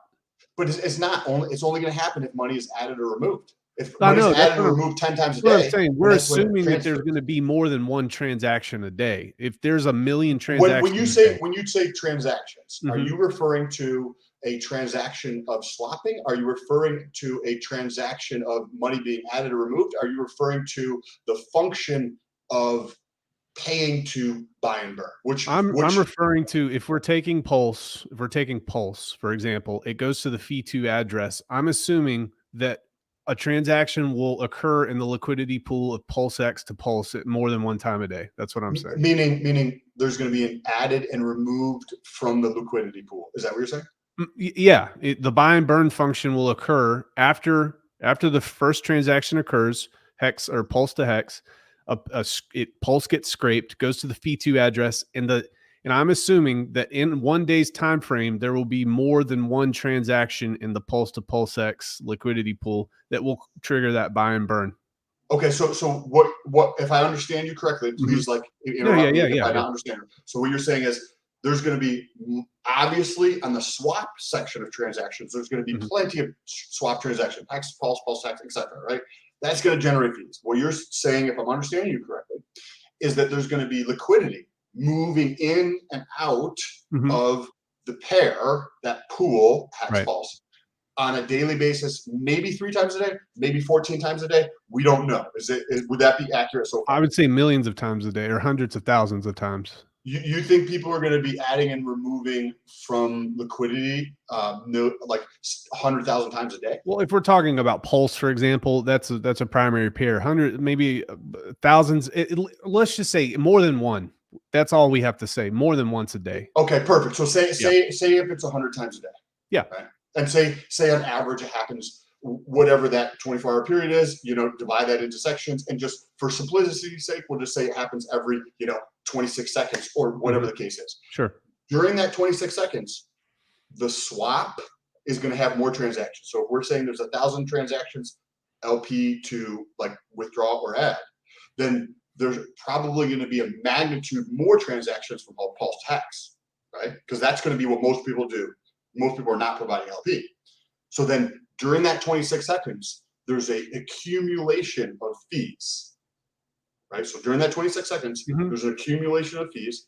26 seconds come around, somebody pulls money out of there, that gets sent to that address. And then, so what I think, if I understand you correctly, is that when that happens, that 26 comes out, you think that somebody's automatically going to be like, oh shit, there's money into the buy and burn. Let me run this function. Let me pay to run this function so that the fee goes out through that process and buys and burns. Is that accurate? Is that my I don't even follow you. Which part? I'm trying to understand. I'm trying to see what you're saying. I'm trying to understand what you're saying. So maybe I don't comments understand. want to chime in. Well, let me read a couple. Maybe we can brainstorm for a second. There's a couple good comments. Real quick. Keep in mind that Pulse is also getting burned with every transaction. That's true. We just talked about that. They touched on that. Danny Boy wants to know what to eat to lose 15 pounds on Sunday, Danny Boy. Sunday, Danny Boy, come in. That's when we're going to get all for free, guys. This is all for free. If you're here on Sunday, you can participate in the challenge. All the signups happening Sunday. Challenge starts May 1st. Rags, what's your take on that? Real quick, couple seconds. Let's go, Brandon. Go. Okay, we like that. Okie dokie. All right, take the divs, re-up what I lost in the permanent loss, and restate the LP after adding the ratio back. Guys, GRC is 100% lost at this point. Whales only escrow. I'm just pulling stuff up, hoping something clicks for someone. Whales only in the house, absolutely. Whales only your stream last night. Absolutely amazing. I don't know who that guy is that you were talking to, but he was cool. Well, sorry, what was that? I love drawing stuff. Like if we had a whiteboard, I could have this conversation with you better. Okay. Hey, we can make that happen next time you come on here. We can make that a whiteboard. There's a feature. I don't know. I know. Bullish is in the background right now. Like, oh yeah, we got that. There's a way to. I don't know if I can do it, but I'm going to try real quick on my side. There's a way to like annotate on top of here, I believe. But I don't know. You could draw a mustache on him. But I just don't know how to do it yet. But okay, we can talk about it more in depth in another video if you want to do. I'd love to hear your macro analysis. More in depth. I would. You know what I would like to do? Here's what I would like to go to the Uniswap contract code and learn and just see what that says. That's how you would do it. But it's say that again. Sorry. Yeah, I would like to go to the Uniswap code and actually see how it functions on the Uniswap code, so we could see the step by step. But essentially, do you know how to? Go ahead. Do you know how to understand the Uniswap code and look into that? Like but the white papers typically have a breakdown of those functions. I read the white paper for Uniswap V2. It described what he described there, but not the buy and burn feature of it. You're saying that it goes to escrow, but I'm saying that it zeroes itself out with the next transaction. You're saying that the transactions can actually build up depending on whose volume is higher or lower. Is that what you're saying? Not necessarily whose volume is higher or lower. It's think of like a 3-step process. The first is just swapping. Pulse X for X, right? And any other pairs, right, are happening. Now there's a buildup of fees between all of the different pairs, so different tokens out there, right? And if there was 26 seconds later when somebody adds or removes on average to different pools, right, at this time period. So this is the first step. The second step is adding or removing, and these are happening at the same time. When this person adds money to the pool, whatever pool that might be, they pay for whatever tokens were earned in that pool to be sent to the fee2 address. Right. So now this address is just like collecting money, right? Also, And- whatever. And then simultaneously, somebody could run a function, a contract, and pay to get this done, so they could pay to take those, to route them through the process to end up with Pulse X to buy and burn. So it's like three things that are kind of like all broken down separately, but they could all be done simultaneously. Is that Sam, go to browserboard.com. See what that does. browser board? Whales only on the game here. Let me see if I can pull it Wales up. only. His stream last night. I hate that I don't know the guy's name because I wasn't looking at the screen. I was only listening. But his name was anyway, he didn't show his picture, but man, they were talking. They just went down the T-share rabbit hole, and I was just loving it. Cool. Wales only. He's one of those folks. Like I'm pretty stupid, so it takes a while for me to understand things. The more you listen to him, the more things make sense. That's what I like about him. Yeah, he just walks through it in a more of like what goes on long term with the, he just knows a lot about financial stuff. Like that's the thing. When I explain people to Hex, I tell them they have to start researching because it's like I don't have the financial background to really back. But a lot of people when they onboard, they don't. Look at this. Hi. Hi, Bullish. How are you doing? This is a cool setup here, bro. I can make some. This is actually, I do art for a living. This is called an NFT. I'm gonna sell it for $25. Sam's first NFT. First NFT. It's gonna be about. Well, let's make sure we trademark that. Make sure Sam's never gets his hands on it. But dude, was that like when you think about it in 3 steps, like breaking it down like that in 3 steps? Did that kind of like slightly clarify it a bit? Like I understood what he was saying. I went back through it to make sure that both you and I are on the same page about it. And the only thing that it comes down to at this point is whether or not those fees can accumulate based on activity on the decentralized exchange. That's just what it boils down to. I think that's what the argument is. Am I correct in saying that? Entered the chat, so I must read this out. ETH burns billions in ETH due to the burn of transactions. ETH went down 50% at the same time. Burning is a long-term benefit, not a short-term. It could take 5 years to matter. Demand and liquidity. Hex is the way. Whenever he drops a comment in, I always like to take a double take at it, of course. Sure. Thank you, Hex is the way, for the brilliant comment. And that's a lot of what we talked about today in a nutshell, too. Like, in a kind of a nutshell, like a lot of, we could sit here all day long, 3 random dudes, and talk about the specifics down to the white paper, down to the absolute knuckles of it. But 99.9999999% of people will never do that and never would even like to do that. So what you have to understand is like, this is also marketing. Like, just because he's not highlighting certain things about this process that might be maybe somewhat negligibly counterproductive doesn't mean that they don't exist. And that's kind of what Sam is kind of saying. People will be incentivized to run the burn function the second it's more profitable to run it versus the gas fee. So I sent it in private chat, Sam. Okay, cool. This is what you were saying, I think, too, there. Super cool, Sam. These if you Control F and hit burn, it'll go down to burn. Yeah, it talks about the whole function. Ninja. Okay, so can you tell me what this is? Because I will read this later today and probably. Yeah, so it says it talks about the burn function and how it actually operates. That's all it is. The whole process, start to finish, even creating the liquidity pools and the destination addresses, the fee2 addresses, all that stuff. Oh yeah, this is awesome. I'm looking forward to this. Looks like it's a 20, 30 page. No, just Control F, hit Control F and put burn.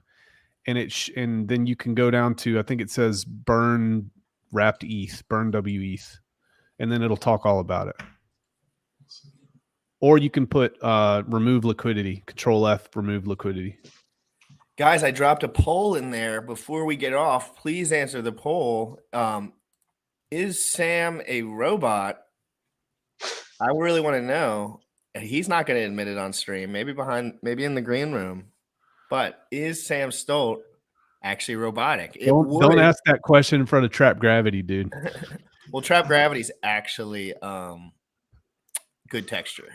Thanks for sharing that. I actually want to. I don't want to try to even read it on here because it's so long. Yeah, we can talk about it later. Yeah, but if you like, when you do that video, I definitely want to open your DMs. Yes, I got to get into my DMs. Write that down, you sick son of a bitch, dude. I have like a bunch of things to get to, so anyway, I tag people want to comment. People want to talk to you. Virtual assistant coming soon for Sam Stolt, so he can produce upwards to 55 videos a day. I'll just live stream my whole day. And live stream, have clips while you're live streaming produced to another channel, but just 24-hour live stream. Can you imagine that? Could like setting up a system where you could effectively live stream for say 8 hours a day, and there's a system in place to take pieces of the live stream and create content elsewhere. What do you think the big channels do? That's what they do. If you go right now to the I know we keep mentioning this name, but you never know what it is, but what's that fucking shit called? With Myron Gaines. He does that like girl podcast where he talks about like girls and stuff and like alpha male shit.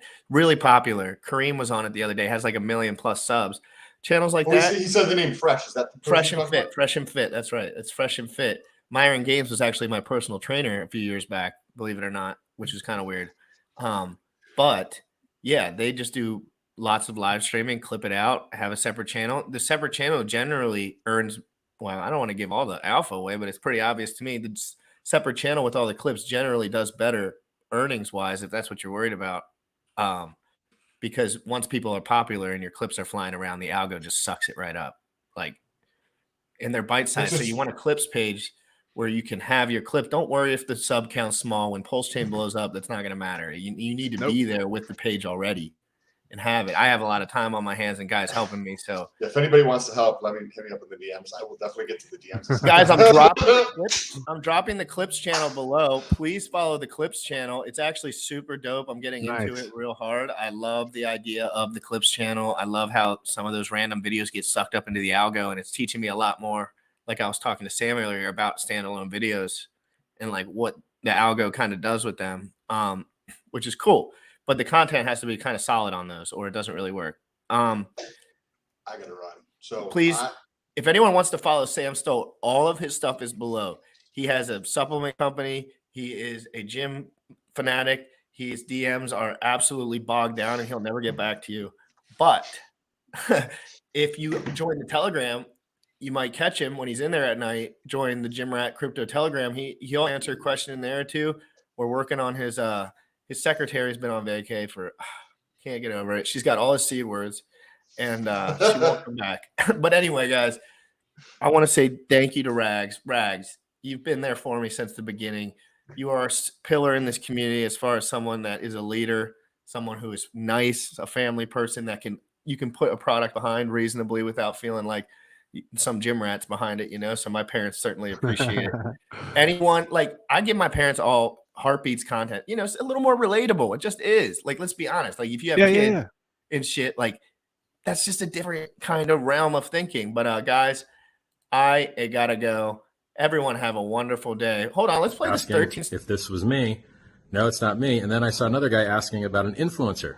Like I retweeted this Gym Rat Crypto that's having a Hexagon Fitness Challenge. There's guys impersonating him. So